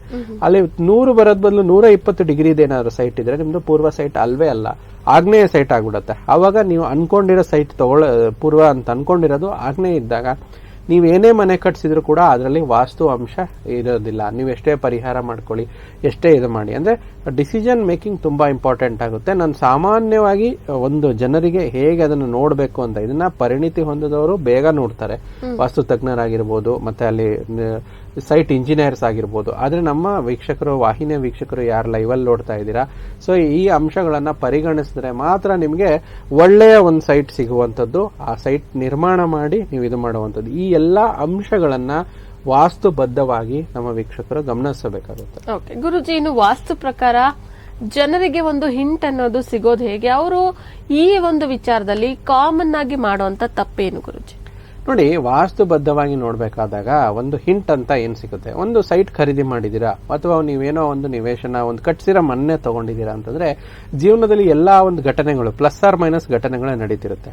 ಅದರಲ್ಲಿ ಬಹುಮುಖ್ಯವಾಗಿ ಒಂದು ಮನೆ ಖರೀದಿ ಮಾಡಿದಾಗ ಒಂದು ಸಂತಾನ ಪ್ರಾಪ್ತಿ ಆಯ್ತು, ಒಂದು ಮಗು ಹುಟ್ಟಿತು, ಅಥವಾ ಇನ್ನೇನೋ ಒಂದು ನಿಮ್ಗೆ ಅದರಿಂದ ಒಂದು ಡಬಲ್ ಇನ್ಕಮ್ ಬಂತು, ಅಥವಾ ಬಿಸ್ನೆಸ್ ಅಲ್ಲಿ ಒಂದು ಇದು ಆಯ್ತು ಅಂದ್ರೆ ತುಂಬಾ ಒಳ್ಳೆಯ ನಿರೀಕ್ಷೆ ನೋಡಬಹುದು. ಆ ಹಿಂಟ್ ಅನ್ನ ನೀವು ಪಾಸಿಟಿವ್ ಅಂತ ತಗೋಬಹುದು. ಕೆಲವೊಂದ್ಸತಿ ಏನಾಗುತ್ತೆ, ನೀವು ಸೈಟ್ ಖರೀದಿ ಮಾಡ್ತಿರ್ತೀರಾ, ಮಾತುಕತೆಗೆ ಹೋಗಿರ್ತೀರಾ, ಏನೋ ಕಿರಿಕಿರಿಗಳಾಗುವಂಥದ್ದು, ಪಕ್ಕದ ಸೈಟ್ ಅಲ್ಲಿ ಜಗಳಗಳಾಗುವಂಥದ್ದು, ಅಥವಾ ಫೋನ್ ನಲ್ಲಿ ಇನ್ನೂ ಯಾರ್ದೋ ಡಿಸ್ಟರ್ಬೆನ್ಸ್ ಬರುವಂತದ್ದು, ಈ ರೀತಿ ವಿಚಿತ್ರವಾಗಿ ಘಟನೆಗಳು ನಡೆದಾಗ ಅದನ್ನ ಹಿಂಟ್ ಅಂತ ತಗೋಬೇಕು. ಅಂದ್ರೆ ಆ ಶಕುನಗಳು ಬರುವಂತದ್ದು ಆ ಸೈಟ್ ಖರೀದಿ ವಿಚಾರದಲ್ಲಿ ಅದನ್ನ ವೀಕ್ಷಕರು ಬಹುಮುಖ್ಯವಾಗಿ ಪರಿಗಣಿಸಬೇಕು. ಅದು ಬಹುಮುಖ್ಯ ಇಂಪಾರ್ಟೆಂಟ್ ಪಾಯಿಂಟ್ಸ್ ಆಗಿರುತ್ತೆ. ಇನ್ನು ಏನ್ ಪ್ರಶ್ನೆ ಕೇಳಿದ್ರಲ್ಲ ನೀವು, ಅದು ಕಾಮನ್ ಆಗಿ ಏನೇನ್ ತಪ್ಪು ಮಾಡ್ತಾ ಇರ್ತಾರೆ ಗುರುಜಿ? ನೋಡಿ, ಕಾಮನ್ ತಪ್ಪು ಅಂತಂದ್ರೆ ವಾಸ್ತುಬದ್ಧವಾಗಿ ಯಾವುದೇ ರೀತಿ ನೀವು ನಾನು ದಿಕ್ಕುಗಳು ಹೇಳಿದಾಗ ಒಂದು ಸಿಂಪಲ್ ಟೆಕ್ನಿಕ್ ಹೇಳ್ತೀನಿ ನಮ್ಮ ವೀಕ್ಷಕರ ವಿಚಾರದಲ್ಲಿ. ಒಂದು ಮಣ್ಣಿನ ಪರೀಕ್ಷೆಯನ್ನು ತುಂಬಾ ಬಹುಮುಖ್ಯವಾಗಿ ಮಾಡಿಸ್ಬೇಕು. ಯಾರು ಒಂದು ಸೈಟ್ ತಗೊಳ್ಳೋರು ಅಲ್ಲಿ ಆ ಸೈಟ್ ಅಲ್ಲಿ ಹೋಗೋದಿಲ್ಲ, ಆ ಸೈಟ್ ಅಲ್ಲಿ ಕಾಲಿಡೋದಿಲ್ಲ, ಆ ಮಣ್ಣಿನ ಪರೀಕ್ಷೆನೆ ಮಾಡೋದಿಲ್ಲ. ಸುಮ್ನೆ ಇಲ್ಲಿದೆ ಸೈಟ್ ಅಂತ ಹೇಳ್ತಾರೆ, ಅದ್ರ ಪೇಪರ್ಸ್ ತಗೊಂತಾರೆ, ಲಾಯರ್ ಒಪಿನಿಯನ್ ತಗೊಂತಾರೆ, ಅದು ಕ್ಲಿಯರ್ ಇದೆ ಟೈಟಲ್ ಅಂದ್ರೆ ತಗೊಂಡ್ಬಿಡ್ತಾರೆ. ಆದ್ರೆ ಹೆಣ್ಣು ಹೊನ್ನು ಮಣ್ಣು ನಮ್ಮ ವೇದಶಾಸ್ತ್ರದಲ್ಲಿ ಹೇಳಿದ ಹಾಗೆ ಏನಿರುತ್ತೆ ಹೇಳಿ, ಅದೆಲ್ಲ ನಮ್ಗೆ ಬರುವಂತದ್ದಿದ್ರೆ ನಾವು ಅದರಲ್ಲಿ ಸರ್ವೈವ್ ಆಗ್ತೀವಿ. ಅದು ಆಗಿಲ್ಲ ಅಂತಂದ್ರೆ ನಮ್ಮ ಋಣಾನುಸಾರವಾಗಿ ಕರ್ಮಾನುಸಾರವಾಗಿ ಬರುವಂತದ್ದು. ಸೊ ಬಹುಮುಖ್ಯವಾಗಿರುವಂತಹ ಮಣ್ಣಿನ ಪರೀಕ್ಷೆ ಏನಂತ ಹೇಳ್ತೀವಿ ಅಂದ್ರೆ, ಆ ಸೈಟ್ ನ ಹೋಗ್ಬಿಟ್ಟು 15x15 ಅದರಲ್ಲಿ ಗುಂಡಿ ತೋಡುವಂತದ್ದು. 15 ಫೀಟ್ ಅಲ್ಲ, 15 ಸೆಂಟಿಮೀಟರ್ ಹೇಳ್ತಾರೆ. 15 ಸೆಂಟಿಮೀಟರ್ ಅಂದ್ರೆ ಒಂದು ಚಿಕ್ಕ ಮಕ್ಕಳು ಸ್ಕೇಲ್ ಯೂಸ್ ಮಾಡ್ತಾರಲ್ಲ ಅಷ್ಟು. ಆ ಮಣ್ಣನ್ನ ತೆಗೆದು ಅದರಲ್ಲಿ 15 ಸೆಂಟಿಮೀಟರ್ ಅಲ್ಲಿ ಒಂದು ನೀರನ್ನ ತುಂಬಿಸುವಂತದ್ದು. ನೀರು ತುಂಬಿಸಿ 15 ನಿಮಿಷ ಕಾಯಬೇಕು. ಆ ನೀರು 15 ನಿಮಿಷದಲ್ಲಿ ಪೂರ್ತಿಯಾಗಿ ಇಂಗಿ ಹೋಯ್ತು ಅಂತಂದ್ರೆ, ಅಬ್ಸಾರ್ವ್ ಆಯ್ತು ಅಂತಂದ್ರೆ ಅದು ತುಂಬಾ ಒಳ್ಳೆ ಸಾಯಿಲ್ ಅಲ್ಲ, ಆ ಭೂಮಿ ಒಳ್ಳೇದಲ್ಲ. ಆ ನೀರು ಕಂಪ್ಲೀಟ್ ಆಗಿ ಹಿಂಗಬಾರ್ದು. ಅಂದ್ರೆ ಆ ನೀರು 15 ಸೆಂಟಿಮೀಟರ್ ಅಲ್ಲಿ ತುಂಬಿದ್ರೆ 15 ನಿಮಿಷ ಆದ್ಮೇಲೂ ಕೂಡ ಮುಕ್ಕಾಲ್ ಭಾಗ ನೀರು ಅದರಲ್ಲೇ ಉಳಿಬೇಕು.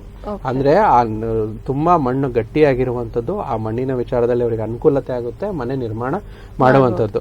ಇದು ಕೆಲವೊಬ್ರು ಏನಾಗ್ತಾರೆ, ಕೆಲವೊಂದು ಇಂಜಿನಿಯರ್ ಸಾಯಿಲ್ ಟೆಸ್ಟ್ ಅದೆಲ್ಲ ದೊಡ್ಡ ಮಷಿನ್ ಗಳು ತಂದು ಮಾಡ್ತಾರೆ, ಅದು ಮಾಡೋದೊಂದು ಭಾಗ ಇರುತ್ತೆ.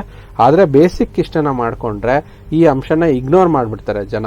ಏನಂದ್ರೆ ಸೈಟ್ ಇದೆ, ಚೆನ್ನಾಗಿದೆ, ಅಕ್ಕಪಕ್ಕ ಮನೆ ಇದೆ, ಫ್ಯಾಕ್ಟರಿ ಇದೆ, ಮತ್ತಿನ್ನೇನೋ ಒಂದು ಬಸ್ ಸ್ಟ್ಯಾಂಡ್ ಇದೆ, ಈ ರೀತಿ ಎಲ್ಲದಕ್ಕೂ ತುಂಬಾ ಹತ್ರ ಇದೆ, ನಮ್ಗೆ ಇಷ್ಟಿದ್ರೆ ಸಾಕು, ಅನುಕೂಲವಾಗಿರುತ್ತೆ ಅಂತ ಹೇಳಿ ಖರೀದಿ ಮಾಡ್ತಾರೆ. ಸೊ ಆ ಅಂಶಗಳನ್ನ ಯಾವುದೇ ರೀತಿ ಮರಿಬಾರ್ದು ವೀಕ್ಷಕರು. ಅದನ್ನ ಫಾಲೋ ಅಪ್ ಮಾಡಿದ್ರೆ ಅವರಿಗೆ ಒಳ್ಳೆ ರೀತಿಯಾಗಿ ಆ ಭವನದಲ್ಲಿ ಏನ್ ನಿರ್ಮಾಣ ಮಾಡಿದ್ರೆ ಖುಷಿಯಾಗಿ ಜೀವನ ಮಾಡುವಂತದ್ದು ಇರುವಂತದ್ದು. ಗುರೂಜಿ, ಇನ್ನು ಅಪಾರ್ಟ್ಮೆಂಟ್ ಅಂತ ಹೇಳಿ ವಿಷಯಕ್ಕೆ ಬಂದಾಗ ಅಪಾರ್ಟ್ಮೆಂಟ್ಗಳಿಗೆ ದಿಕ್ಕು ಬರೋದಿಲ್ವಾ? ಜೊತೆಗೆ ತುಂಬಾ ಎತ್ತರವಾದಂತ ಅಪಾರ್ಟ್ಮೆಂಟ್ ಅನ್ನ ಖರೀದಿ ಮಾಡಬಹುದಾ? ಹೇಗೆ ಒಂದ್ ವೇಳೆ ಖರೀದಿ ಮಾಡಿದ್ರೆ ಏನಾದ್ರು ತೊಂದರೆ ಆಗುತ್ತಾ? ನೋಡಿ, ಬಹುಮುಖ್ಯವಾಗಿ ಅಪಾರ್ಟ್ಮೆಂಟ್ ಅಂದ್ರೆ ಬಹುಮಾಳಿಗೆ ಇರುವಂತ ಕಟ್ಟಡ ಅಂತ ಹೇಳ್ತೀವಿ. ಅಂದ್ರೆ it will be including more floors ಅಂತ ಹೇಳ್ತೀವಿ.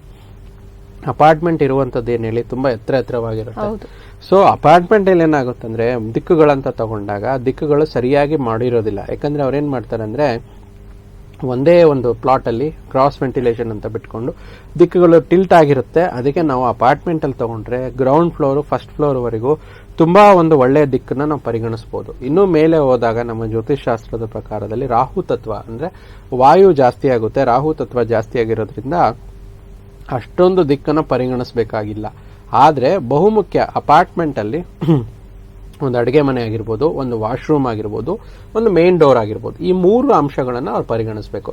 ಒಂದು ಮೇನ್ ಡೋರು, ಒಂದು ಅಡುಗೆ ಮನೆ, ಒಂದು ವಾಶ್ರೂಮ್, ಈ 3ನ್ನ ಸರಿಯಾಗಿ ಬ್ಯಾಲೆನ್ಸ್ ಮಾಡಿದ್ರೆ, ಬ್ಯಾಲೆನ್ಸ್ ಅಂದ್ರೆ ಏನು, ಅಪಾರ್ಟ್ಮೆಂಟ್ಗೂ ಒಂದು ನಕ್ಷೆ ಇರುತ್ತಲ್ವಾ, they will get the floor map ಅಂತ ಹೇಳ್ತೀವಿ. ಹೇಗೆ ಮನೆ ಕಟ್ಟಬೇಕಾದ್ರೆ ನಮಗೆ ಫ್ಲೋರ್ ಮ್ಯಾಪ್ ಮಾಡಿಸ್ತೀವೋ ಅಥವಾ ಬ್ಲೂ ಪ್ರಿಂಟ್ ಮಾಡಿಸ್ತೀವೋ, ಅದೇ ರೀತಿ ಅಪಾರ್ಟ್ಮೆಂಟ್ಗೂ ಫ್ಲೋರ್ ಮ್ಯಾಪ್ ಅಂತ ಇರುತ್ತೆ. ಆ ಫ್ಲೋರ್ ಮ್ಯಾಪ್ ನ ಅನುಸಾರವಾಗಿ ನಿಮ್ಮ ಅಪಾರ್ಟ್ಮೆಂಟ್ ಅಲ್ಲಿ ನೀವೇ ಸಾಮಾನ್ಯವಾಗಿ ಚೆಕ್ ಮಾಡ್ಕೋಬಹುದು. ಏನು ಒಂದು ಅಡುಗೆ ಕೋಣೆ ವಿಚಾರದಲ್ಲಿ, ವಾಶ್ರೂಮ್ ವಿಚಾರದಲ್ಲಿ, ಮುಖ್ಯ ದ್ವಾರ, ಇಲ್ಲ ನಿಮಗೆ ಪರಿಣಿತಿ ಹೊಂದಿರುವಂತಹ ವಾಸ್ತು ತಜ್ಞರಲ್ಲಿ ವಿಸಿಟ್ ಮಾಡಿ ಬಹುಮುಖ್ಯವಾಗಿ ಇದು ಸರಿಯಾಗಿದೆನೋ ಇಲ್ಲ ಅಂತ ತಿಳ್ಕೊಂಡ್ರೆ ನಿಮ್ಗೆ ಯಾವುದೇ ರೀತಿ ಸಮಸ್ಯೆ ಬರೋದಿಲ್ಲ. ಆಮೇಲೆ ಅಪಾರ್ಟ್ಮೆಂಟ್ ಅಲ್ಲಿ ಏನಾಗುತ್ತೆ, ತುಂಬಾ ಎತ್ತರಕ್ಕೆ ಹೋದಂಗೆಲ್ಲ ಕೆಲವೊಂದ್ ಕಡೆ ನಾವು ಕೇಳ್ಪಟ್ಟಿದೀವಿ, ಇನ್ನು ಎತ್ತರ ಹೋದಾಗ ಸ್ಲ್ಯಾಬ್ ವೈಸ್ ಅವರಿಗೆ ರೇಟ್ ಅಂದ್ರೆ ಅಪಾರ್ಟ್ಮೆಂಟ್ ನ ಬೆಲೆಗಳು ಜಾಸ್ತಿ ಆಗುತ್ತೆ ಅಂತ. ಸೊ ಎಷ್ಟು ಎತ್ತರ ಹೋಗ್ತಾರೆ ಅವರವರ ಜಾತಕ ಅನುಸಾರವಾಗಿ ವಿಶ್ಲೇಷಣೆ ಮಾಡ್ಕೋಬೇಕು. ಯಾರ ಜಾತಕದಲ್ಲಿ ರಾಹು ಕುಂಭ ರಾಶಿಯಲ್ಲಿರ್ತಾರೆ, ಮಿಥುನ ರಾಶಿಯಲ್ಲಿರ್ತಾರೆ, ಕನ್ಯಾ ರಾಶಿಯಲ್ಲಿರ್ತಾರೆ ಅಥವಾ ತುಲಾ ರಾಶಿಯಲ್ಲಿರ್ತಾರೆ, ಅವ್ರಿಗೆ ಎಷ್ಟೇ ಎತ್ತರದ ಅಪಾರ್ಟ್ಮೆಂಟ್ ತಗೊಂಡ್ರು ಕೂಡ ತುಂಬಾ ಒಳ್ಳೇದಾಗಿರುತ್ತೆ. ಅಂದ್ರೆ ರಾಹು ಗ್ರಹ ಈ ಒಂದು ರಾಶಿಯಲ್ಲಿ ಇರುವಂತದ್ದು, ವಾಯುತತ್ವ ರಾಶಿಯಲ್ಲಿ. ಉದಾಹರಣೆಗೆ ಒಬ್ಬ ವ್ಯಕ್ತಿ ಕುಂಭ ರಾಶಿಯಲ್ಲಿ ರಾಹು ಇದ್ರೆ ಅವರು 30 ಅಂತಸ್ತು ಇರುವ ಅಪಾರ್ಟ್ಮೆಂಟ್ ಅಲ್ಲಿ ಇದ್ರು ಕೂಡ ಅವರಿಗೆ ತುಂಬಾ ಒಳ್ಳೇದಾಗುತ್ತೆ. ಆದ್ರೆ ಕೆಲವೊಬ್ಬರ ಜಾತಕದಲ್ಲಿ ರಾಹು ಗ್ರಹ ಚೆನ್ನಾಗಿರೋದಿಲ್ಲ ಅಂದ್ರೆ ಜಲತತ್ವದಲ್ಲಿ ಇರ್ತಾರೆ. ಯಾರ ಜಾತಕದಲ್ಲಿ ರಾಹು ಮೀನ ರಾಶಿಯಲ್ಲಿ, ಕರ್ಕಾಟಕ ರಾಶಿಯಲ್ಲಿ, ವೃಶ್ಚಿಕ ರಾಶಿಯಲ್ಲಿದ್ದು ಅವ್ರ ಅಪಾರ್ಟ್ಮೆಂಟ್ ಅಲ್ಲಿ ತುಂಬಾ ಎತ್ತರಕ್ಕೆ ಹೋದ್ರೆ ಅವರಿಗೆ ಸಮಸ್ಯೆಗಳಾಗುತ್ತೆ. ಹಣಕಾಸಿನ ಸಮಸ್ಯೆ ಆಗ್ಬೋದು, ಆರೋಗ್ಯದ ಸಮಸ್ಯೆ ಆಗ್ಬೋದು, ವೈವಾಹಿಕ ಜೀವನದಲ್ಲಿ ಕೊರತೆಗಳು ಬರಬಹುದು, ಸಂಬಂಧಗಳಲ್ಲಿ ಏರುಪೇರು ಆಗ್ಬೋದು. ಈ ರೀತಿ ಹಲವಾರು ವಿಚಾರದಲ್ಲಿ ಅವರಿಗೆ ಸಮಸ್ಯೆಗಳು ಬರುತ್ತೆ. ಸೊ ಅದಕ್ಕೆ ನೀವು ಅಪಾರ್ಟ್ಮೆಂಟ್ ತಗೊಳ್ಳಿ, ಮನೆ ತಗೊಳ್ಳಿ, ಫಸ್ಟ್ ನೀವು ನಿಮ್ಮ ಜಾತಕದ ರಾಹು ಎಲ್ಲಿದೆ ಅನ್ನೋದನ್ನ ನುರಿತ ಜ್ಯೋತಿಷರಲ್ಲಿ ವಿಶ್ಲೇಷಣೆ ಮಾಡಿಸ್ಕೋಬೇಕು.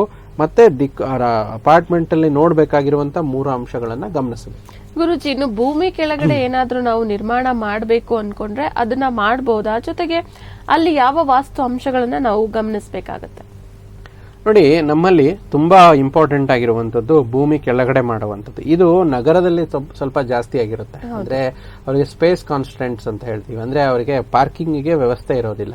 ಸೊ ಅವಾಗ ಅವರು ಭೂಮಿನ ಬಗಿಲೇಬೇಕು. ಸೊ ಭೂಮಿ ಬಗಿಲೇಬೇಕು ಅಂತಂದಾಗ, ಭೂಮಿ ತೋಡಬೇಕು ಅಂದಾಗ ತುಂಬಾ ಬಹುಮುಖ್ಯವಾಗಿ ನೋಡ್ಬೇಕಾಗಿರುವಂತದ್ದು ಭೂಮಿಗೆ ಸಂಬಂಧಪಟ್ಟಂತ ಆಯಾದಿ ಕ್ಯಾಲ್ಕುಲೇಷನ್ಸ್ ಅಂತ ಹೇಳ್ತೀವಿ. ಒಬ್ಬರೊಬ್ಬರಿಗೆ ಒಂದೊಂದು ಆಯಗಳು, ಆಯಾ ವರ್ಗಗಳು ತುಂಬಾ ಮುಖ್ಯವಾಗಿರುತ್ತೆ. ಉದಾಹರಣೆಗೆ ಒಂದು ಧ್ವಜಾಯ ಅಂತ ಹೇಳ್ತೀವಿ, ಸಿಂಹಾಯ ಅಂತ ಹೇಳ್ತೀವಿ, ಋಷಭಾಯ ಅಂತ ಹೇಳ್ತೀವಿ. ಈ ಆಯಾ ವರ್ಗಗಳು ಯಾರಿಗೆ ಅಂದ್ರೆ ಯಾರ ಹೆಸರಲ್ಲಿ ಮನೆ ನಿರ್ಮಾಣ ಮಾಡ್ತಿದೀವೋ ಅವರ ಹೆಸರಿಗೆ ತುಂಬಾ ಒಳ್ಳೆ ರೀತಿಯಲ್ಲಿ ಬರಬೇಕು. ನೀವು ಭೂಮಿಯ ಕೆಳಗಡೆ ಅಂದ್ರೆ ಬೇಸ್ಮೆಂಟ್ ಅಂತ ಹೇಳ್ತೀವಿ ಅಥವಾ ಅಂಡರ್ ಗ್ರೌಂಡ್ ಅಂತ ಹೇಳ್ತೀವಿ, ನಿಮ್ಮ ರಾಶಿ ಅನುಸಾರವಾಗಿ ನೋಡ್ಕೊಳ್ಳಿ. ಉದಾಹರಣೆಗೆ ನೋಡಿ, ಸಿಂಹ ರಾಶಿಯವರು ಯಾವ ಒಬ್ಬ ವ್ಯಕ್ತಿಯಾಗಿದ್ರೆ ಅಥವಾ ವೃಷಭ ರಾಶಿಯವರ ವ್ಯಕ್ತಿಯಾಗಿರ್ಬೋದು, ಅಥವಾ ಯಾವುದೋ ಒಂದು ನಿಮ್ಮದೊಂದು ರಾಶಿ ಅಂತ ಅನ್ಕೊಳ್ಳಿ, ಯಾರ ಕಾರ್ಯಕ್ರಮ ನೋಡ್ತಾ ಇರೋರು, ನಿಮ್ಮ ರಾಶಿಗೆ ಆಯ ಅಂದ್ರೆ ನಿಮ್ಗೆ ಉದಾಹರಣೆಗೆ ನೀವು ಏನು ಪಾಯ ಅದಕ್ಕೆ ತೋಡ್ತೀರೋ ಅದಕ್ಕೆ ಕರೆಕ್ಟ್ ಸಮಾನಾಂತರವಾಗಿರುವಂತ ಅಳತೆ ಇರಬೇಕು. ಯಾವ ರೀತಿ ಅಂದ್ರೆ ಉದಾಹರಣೆಗೆ ಒಂದು 30-40ರಲ್ಲಿ ಕಟ್ತಾ ಇದ್ರೆ 30-40ಕ್ಕೆ ಯಾವುದೇ ರೀತಿ ಒಳ್ಳೆ ಆಯ ಬರೋದಿಲ್ಲ. ಕಾಕಾಯ ಬರುತ್ತೆ, ಶಕುನಾಯ ಬರುತ್ತೆ. ಈ ಆಯದಲ್ಲಿ ಚೆನ್ನಾಗಿ ನಿರ್ಮಾಣ ಮಾಡಕ್ಕಾಗಲ್ಲ. ಅದಕ್ಕೆ ನೀವು ಏನೇ ಬೇಸ್ಮೆಂಟ್ ಅನ್ನ ಮಾಡ್ತಾ ಇದ್ರೆ ಆಯ ವರ್ಗದಲ್ಲಿ ಅಂದ್ರೆ ನಮ್ಗೆ ಬೆಸ ಸಂಖ್ಯೆ ಬರಬೇಕು, ಆಡ್ ನಂಬರ್ಸ್ ಬರಬೇಕು. ಉದಾಹರಣೆಗೆ ನೀವು 30-40 ಬದಲು ನೀವೇನ್ ಮಾಡ್ಬೇಕು, 29-39 ಮಾಡಿದಾಗ ಏನಾಗುತ್ತೆ, ನಿಮ್ಗೆ ಒಳ್ಳೆ ಋಷಭಾಯ ಬರುತ್ತೆ. ಅಂದ್ರೆ ಆಯಾ ವರ್ಗದ ಪ್ರಕಾರ ನೀವು ಅಂಡರ್ ಗ್ರೌಂಡ್ ನ ಅಥವಾ ಬೇಸ್ಮೆಂಟ್ ನ ನಿರ್ಮಾಣ ಮಾಡಿದ್ರೆ ಅದು ನಿಮ್ಗೆ ಯಾವುದೇ ರೀತಿ ಸಮಸ್ಯೆಗಳನ್ನ ಕೊಡಲ್ಲ. ಇಲ್ಲಾಂದ್ರೆ ಏನಾಗುತ್ತೆ, ಅಂಡರ್ ಗ್ರೌಂಡ್ ಬೇಸ್ಮೆಂಟ್ ಮಾಡಿದಾಗ ತುಂಬಾ ಜನ ಏನಾಗುತ್ತೆ ಸಾಲ ಸೋಲಗಳನ್ನು ಮಾಡ್ಕೊಳ್ಳುವಂಥದ್ದು, ಮತ್ತೆ ತುಂಬಾ ಜನ ಫೈನಾನ್ಷಿಯಲ್ ಪ್ರಾಬ್ಲಮ್ಸ್ ಗಳಿಗೆ ಒಳಗಾಗುವಂಥದ್ದು. ಸೊ ಈ ರೀತಿ ನಮ್ಮಲ್ಲಿ ಪ್ರೂವನ್ ರಿಸಲ್ಟ್ಸ್ ಇದೆ. ನಮ್ಮ ಕಚೇರಿಗೆ ಯಾರು ಬರ್ತಾರೆ, ಸೊ ಅವರು ಬಿಲ್ಡಿಂಗ್ ನ ತೋರಿಸ್ಕೊಳಕ್ ಹೋಗ್ತಾರೆ. ಸೊ ಆ ವಿಚಾರದಲ್ಲಿ ಯಾಕಂದ್ರೆ ಅಲ್ಲಿ ಏನಾಗುತ್ತೆ ಅಂದ್ರೆ 2 ವಿಚಾರ. ಒಂದು, ನಾವು ಆ ಅಂಡರ್ಗ್ರೌಂಡ್ ನಿರ್ಮಾಣ ಮಾಡಿದ್ಮೇಲೂ ಕೂಡ ಅವರಿಗೆ ನೀರಿನ ಸಂಪು ಮಾಡಬೇಕಾಗುತ್ತೆ, ಆ ಮನೆಗೊಂದು ಪಿಟ್ಟು ಗುಂಡಿ ಮಾಡಬೇಕಾಗುತ್ತೆ. ಅವರು ಅಂಡರ್ಗ್ರೌಂಡ್ ಅದನ್ನ ಬೇಸ್ಮೆಂಟ್ ನ ಮಾಡಿದ್ಮೇಲೆ ನೀರಿನ ಸಂಪ್ ಮಾಡ್ಬೇಕಂದ್ರೆ ಇನ್ನೂ ಒಳಗಡೆ ಹೋಗ್ಬೇಕಲ್ವಾ. ಒಂದು 10 ಅಡಿ ಅಂಡರ್ಗ್ರೌಂಡ್ ಅಲ್ಲಿ ಇದ್ರೆ ಅದ್ರ 10 ಅಡಿ ಕೆಳಗಡೆ ಹೋಗ್ಬೇಕಾಗುತ್ತೆ. ಸೊ ಬಿಲ್ಡಿಂಗ್ ನ ಪಾಯ ಅಂತ ಏನ್ ಹಾಕ್ತಿವಿ, ತುಂಬಾ ಒಳಗಡೆ ಹೋಗೋದ್ರಿಂದ ಅಷ್ಟೊಂದು ಒಳ್ಳೆ ವಿಚಾರ ಅಲ್ಲ. ನೀವು ಮಾಡಲೇಬೇಕಂತಂದ್ರೆ ಬಹುಮುಖ್ಯವಾಗಿರುವಂತದ್ದು ರಾಶಿಯವರ ಅನುಸಾರವಾಗಿ ಪರಿಗಣಿಸಿ ನಿಮ್ಮ ರಾಶಿಗೆ ಒಳ್ಳೆ ಆಯಾ ವರ್ಗ ಸಿಗುವಂತದ್ದು. ಆಯಾ ವರ್ಗ ಅಂದ್ರೆ it is nothing but A building dimensions ಅಂತ. ಅಂದ್ರೆ ಕೆಳಗಡೆ ನಾವು ಉದಾಹರಣೆಗೆ ನಾನು ಅವಾಗಲೇ ಕೊಟ್ನಲ್ಲ, 30-40ಕ್ಕೆ ನಾವು ಕಮ್ಮಿ ಮಾಡ್ಕೊಂಡು 29-39 ಮಾಡಿದ್ರೆ ನೀವು ಕೆಳಗಡೆ ಹಾಕುವಂತ ಡೈಮೆನ್ಷನ್ ಅದು. ಅದ್ರ ಮೇಲೆ ನೀವು ಮನೆ ಎಷ್ಟು ಫ್ಲೋರ್ ಆದ್ರೂ ಕಟ್ಟಿ, ಬಟ್ ಕೆಳಗಡೆನ ಸುತ್ತಳುತ್ತೆ. What is total square feet ಅಂತ ಹೇಳ್ತೀವಲ್ಲ, ಅದು ಬಹಳ ಮುಖ್ಯವಾಗಿರುವಂತದ್ದು. ಗುರುಜಿ, ಇನ್ನು ಮನೆ ಕಟ್ಟಿಬಿಟ್ಟಿರ್ತಾರೆ, ಕೆಲವೊಂದು ಕಡೆ ಕೇಳಿರ್ತಾರೆ ಲೈಕ್ ಈಗ ವಾಸ್ತು ಸರಿ ಇಲ್ಲ, ಇದನ್ನ ಚೇಂಜ್ ಮಾಡಿಸ್ಕೊಳ್ಳಿ ಅಂತ ಹೇಳ್ತಾರೆ. ಸೊ ಅಂತ ಸಂದರ್ಭದಲ್ಲಿ ವಾಸ್ತು ದೋಷವನ್ನ ರಿಪೇರಿ ಮಾಡೋದು ಹೇಗೆ? ನೋಡಿ, ಬಹುಮುಖ್ಯವಾಗಿ 2 ಅಂಶ. ಫಸ್ಟ್, ನೀವು ಮನೆ ಬಗ್ಗೆ ಎಷ್ಟು ಸೀರಿಯಸ್ ಆಗಿದ್ದೀರಾ, ಅಂದ್ರೆ ಆ ಮನೆ ನಿಮ್ಗೆ ಏನನ್ನ ಕೊಟ್ಟಿದೆ ಅಥವಾ ನೀವು ಆ ಮನೆಗೆ ಏನ್ ಕೊಟ್ಟಿದ್ದೀರಾ ಅಂತ ಬಹಳ ಮುಖ್ಯವಾಗುತ್ತೆ. ಯಾಕಂದ್ರೆ ಮನೆ ಅಂದ್ರೆ ಖುಷಿ ಇರುತ್ತೆ, ದುಃಖ ಇರುತ್ತೆ, ಸಂತೋಷ ಇರುತ್ತೆ, ಏಳ್ಗೆ ಇರುತ್ತೆ. ಪ್ರತಿಯೊಂದು ಜೀವನದ ಹಂತದಲ್ಲಿ ಮನೆಗೆ ಬಂದಾಗ ನೀವು ಸುಖ, ಶಾಂತಿ, ನೆಮ್ಮದಿ ಎಲ್ಲಾನು ಪಡೆದುಕೊಂಡಿರ್ತೀರಾ. ಕೆಲವೊಬ್ಬರಿಗೆ ಕಿರಿಕಿರಿ ಉಂಟಾಗಿರೋದು ಅದು ಬೇರೆ ವಿಚಾರ. ಸೊ ಆ ಮನೆಯನ್ನ ರಿಪೇರಿ ಮಾಡಬೇಕು ಅಂತಂದಾಗ ನೀವು ಆಲ್ರೆಡಿ ಮನೆ ಕಟ್ಟಿದೀರಾ, ಆ ಮನೆಗೆ ಒಂದು ನಕ್ಷೆಯನ್ನ ಮಾಡಿಸ್ಕೊಳ್ಳಿ. ಅಂದ್ರೆ ಎಷ್ಟು ಸುತ್ತಳತೆ ಇದೆ, ನೀವು ಏನನ್ನ ಕಟ್ಟಿದೀರಾ, ಉದಾಹರಣೆ ಆ ನಕ್ಷೆ ಎಷ್ಟು ಕರಾರವಾಕಿಗಿರ್ಬೇಕು ಅಂದ್ರೆ ಎಕ್ಸಾಕ್ಟ್ ಇರಬೇಕು ಅಂದ್ರೆ ನಮ್ಮ ಮನೆಯ ಒಂದು ಒಳಗಡೆ ಗೋಡೆ ನಿರ್ಮಾಣ ಮಾಡಿದ್ರೆ ಆ ಗೋಡೆಯ ದಪ್ಪ ಎಷ್ಟಿದೆ, ಒಂದು ಕಡೆ 6 ಇಂಚು ಗೋಡೆ ಬರುತ್ತೆ, ಕೆಲವೊಂದ್ ಕಡೆ 9 ಇಂಚು ಗೋಡೆ ಬರುತ್ತೆ. ಅಂದ್ರೆ ಆ ಮ್ಯಾಪ್ ನ ಮಾಡ್ಕೊಂಡಾಗ ನಿಮ್ದು 9 ಇಂಚ್ ಇದೇನೋ 6 ಇಂಚ್ ಇದೇನೋ ಗೋಡೆಯ ಅನುಸಾರವಾಗಿ ನೀವು ನಕ್ಷೆಯನ್ನ ಕ್ರಮಬದ್ಧವಾಗಿ ಫಸ್ಟ್ ಮಾಡಿಸ್ಬೇಕು. ಮನೆ ಯಾರ ಹೆಸರಿಗಿದೆ, ಆ ವಿಚಾರದಲ್ಲಿ ಯಾಕೆ ಕಿರಿಕಿರಿ ಆಗ್ತಿದೆ, ಆ ರಾಶಿಯವರಿಗೆ, ಆ ಮನೆಯವರ ರಾಶಿಯವರಿಗೆ ಅಂದ್ರೆ ಮನೆಯ ಯಜಮಾನನ ರಾಶಿಗೆ ಆ ಮುಖ್ಯ ದ್ವಾರ ಎಷ್ಟು ಪಾಸಿಟಿವಿಟಿ ಕೊಡ್ತಾ ಇದೆ, ಎಷ್ಟು ನೆಗೆಟಿವಿಟಿ ಕೊಡ್ತಾ ಇದೆ ಅನ್ನೋದು ಬಹಳ ಮುಖ್ಯವಾಗಿರುವಂತದ್ದು. ತದನಂತರ ಆ ನಕ್ಷೆಯನ್ನ ಮಾಡಿಸ್ಕೊಂಡು ಅದು ಎಷ್ಟು ಡಿಗ್ರಿಯಲ್ಲಿದೆ, ನಾವು ಆ ಡಿಗ್ರಿನ ನೋಟ್ ಡೌನ್ ಮಾಡಿಕೊಂಡು ಅದನ್ನ ಹೊಡಿಲೇಬೇಕು ಅಂತಲ್ಲ, ಅದರ ಅನಿವಾರ್ಯತೆ ಇದ್ರೆ ಅದು ರಿಪೇರಿ ಮಾಡ್ಬೇಕಂದ್ರೆ ಆ ಗೋಡೆನ ತೆಗಿಸ್ಬೇಕಾಗುತ್ತೆ, ಗೋಡೆನ ಮರುನಿರ್ಮಾಣ ಮಾಡಬೇಕಾಗುತ್ತೆ. ಇಲ್ಲ ನಿಮ್ಗೆ ಅದಕ್ಕೆ ಆಯಾ ಸಂಬಂಧ, ಒಂದು ಉದಾಹರಣೆಗೆ ಹೇಳ್ತೀನಿ, ಒಂದು ದಕ್ಷಿಣ ದಿಕ್ಕಲ್ಲಿ ನಿಮ್ಗೇನೋ ಒಂದು ವಾಶ್ರೂಮ್ ಬಂದ್ಬಿಟ್ಟಿದೆ, ಈಗೇನೋ ಮಾಡಕ್ಕಾಗಲ್ಲ, ಮನೆ ನಿರ್ಮಾಣ ಆದ್ರೆ ನಾವು ದಕ್ಷಿಣ ದಿಕ್ಕಿನಲ್ಲಿ ಒಂದು ವಾಶ್ರೂಮ್ ನ ನಿರ್ಮಾಣ ಮಾಡಿದ್ರೆ ಆದಷ್ಟು ಒಂದು ಕೆಂಪು ಬಲ್ಬ್, ಒಂದು ರೆಡ್ ಕಲರ್ ಬಲ್ಬ್ ಅನ್ನ ಒಂದು ವಾಶ್ರೂಮ್ ನಲ್ಲಿ ಉರಿಸಬೇಕಾಗುತ್ತೆ. ಮತ್ತೆ ಆ ವಾಶ್ರೂಮ್ ಸುತ್ತ ಏನಾಗುತ್ತೆ ಅಂದ್ರೆ ಕಾಪರ್ ಪಟ್ಟಿ ಅಂತ ಬರುತ್ತೆ, ಅದನ್ನ ಬ್ಲಾಕ್ ಮಾಡಬಹುದು ಎನರ್ಜಿ. ಸೊ ಆ ರೀತಿ ಪರಿಹಾರ ರೂಪೇಣ ಮಾಡಬಹುದು. ಒಂದು ಉದಾಹರಣೆ ಅಷ್ಟೇ, ಈ ರೀತಿ ಹಲವಾರು ವಿಚಾರದಲ್ಲಿ ನಾವು ಪರಿಹಾರಗಳನ್ನ ಮಾಡಬಹುದು, ರಿಪೇರಿಗಳನ್ನ ಮಾಡಬಹುದು. ಓಕೆ ಗುರುಜಿ, ಇನ್ನು ಸರ್ಕಾರ ಕೊಡುವಂತಹ ಒಂದು ಉಚಿತ ಆಶ್ರಯ ಮನೆಗಳೇನಿರುತ್ತೆ ಅದ್ರ ಪ್ರಕಾರ ನೋಡೋದಾದ್ರೆ ವಾಸ್ತು ಹೇಗಿರುತ್ತೆ, ಅಲ್ಲಿ ನಾವು ಏನನ್ನಾದ್ರೂ ಬದಲಾವಣೆ ಮಾಡಿಕೊಂಡು ಸರಿ ಮಾಡ್ಕೊಳ್ಬಹುದಾ, ಹೇಗೆ?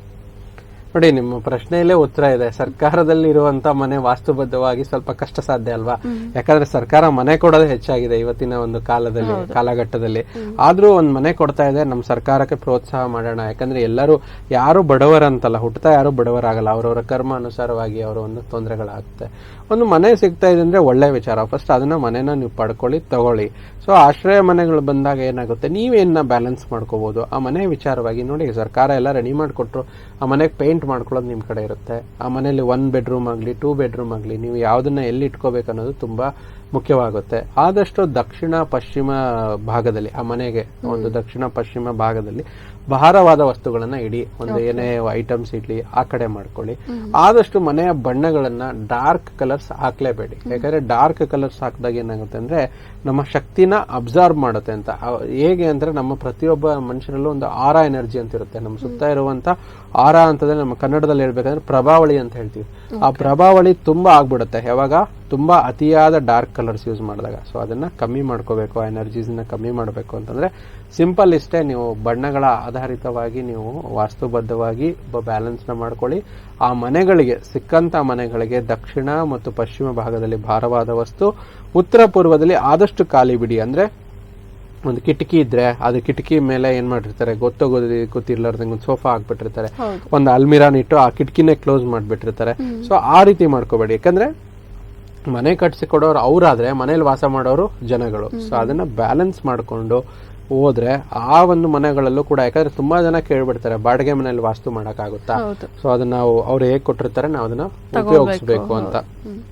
ಸೊ ಅದಕ್ಕೆ ಸರ್ಕಾರದಾಗ್ಲಿ ಬಾಡಿಗೆ ಮನೆ ಆಗ್ಲಿ ಬೇಸಿಕ್ ರೂಲ್ ಏನಿದೆ ಅದನ್ನ ನೀವು ಫಾಲೋ ಮಾಡಿದ್ರೆ, ಯಾಕಂದ್ರೆ ಬಾಡಿಗೆ ಮನೆ ಕೂಡ ಸ್ವಂತ ಮನೆನೇ ಅಲ್ವಾ, ಅವ್ರು ಎಷ್ಟು ದಿನ ಇರ್ತಾರೆ. ಸೊ ಆ ರೂಲ್ ನ ಫಾಲೋ ಮಾಡಿದ್ರೆ ಅವರಿಗೆ ಖಂಡಿತ ಅದರ ಒಂದು ಸಕಾರಾತ್ಮಕ ಅಂಶಗಳನ್ನ ಅವರು ಎಕ್ಸ್ಪೆಕ್ಟ್ ಮಾಡ್ಬೋದು. ಗುರೂಜಿ, ಇಷ್ಟೊತ್ತು ಕೂಡ ನಮ್ಮ ಜೊತೆ ಇದ್ದು ವಾಸ್ತು ವಿಚಾರಕ್ಕೆ ಸಂಬಂಧಪಟ್ಟಂತೆ ನಮ್ಮ ವೀಕ್ಷಕರಿಗೆ ಅನೇಕ ವಿಚಾರಗಳನ್ನ ತಿಳಿಸ್ಕೊಟ್ಟಿದ್ದೀರಾ. ನಮ್ಮ ವೀಕ್ಷಕರ ಪ್ರಶ್ನೆಗಳಿಗೆ ಜೊತೆಗೆ ಕಾಲರ್ಸ್ ನ ಪ್ರಶ್ನೆಗಳಿಗೆ ಉತ್ತರವನ್ನ ನೀಡಿದ್ದೀರಾ ಗುರೂಜಿ. ಅನೇಕ ಹಲವು ಮಾಹಿತಿಗಳನ್ನ ತಿಳಿಸ್ಕೊಟ್ಟಿದ್ದೀರಾ. ಧನ್ಯವಾದಗಳು. ಸರ್ವೇ ಜನೋ ಸುಖಿನೋ ಭವಂತು, ಸಮಸ್ತ ಸನ್ಮಂಗಳಾನಿ ಭವಂತು. ನೋಡಿದ್ರಲ್ಲ ವೀಕ್ಷಕರೇ, ಇವತ್ತಿನ ಈ ಸಂಚಿಕೆಯಲ್ಲಿ ಜ್ಯೋತಿಷ್ಯಕ್ಕೂ ಮತ್ತೆ ವಾಸ್ತುವಿಗೂ ಇರ್ತಕ್ಕಂಥ ಸಂಬಂಧ, ಜೊತೆಗೆ ವಾಸ್ತು ರಿಪೇರಿಯನ್ನ ಯಾವ ರೀತಿಯಾಗಿ ಮಾಡಬಹುದು, ಯಾವ ಸಮಯದಲ್ಲಿ ನಾವು ಜಾಗವನ್ನ ಖರೀದಿ ಮಾಡಬೇಕು, ಈ ಎಲ್ಲಾ ವಿಚಾರಗಳ ಬಗ್ಗೆ ನೀವು ತಿಳ್ಕೊಂಡಿದ್ದೀರಾ ಅಂತ ಹೇಳಿ ಭಾವಿಸ್ತಾ ಇವತ್ತಿನ ಸಂಚಿಕೆಯನ್ನ ಇಲ್ಲಿಗೆ ಮುಗಿಸ್ತಾ ಇದೀವಿ. ಮತ್ತೊಂದು ಸಂಚಿಕೆಯಲ್ಲಿ ಮತ್ತೊಂದು ವಿಶೇಷತೆಯೊಂದಿಗೆ ಭೇಟಿಯಾಗೋಣ. ನೋಡ್ತಾ ಇರಿ ಪ್ರಗತಿ ಟಿವಿ, ಇದು ನಿಮ್ಮಿಂದ ನಿಮಗಾಗಿ.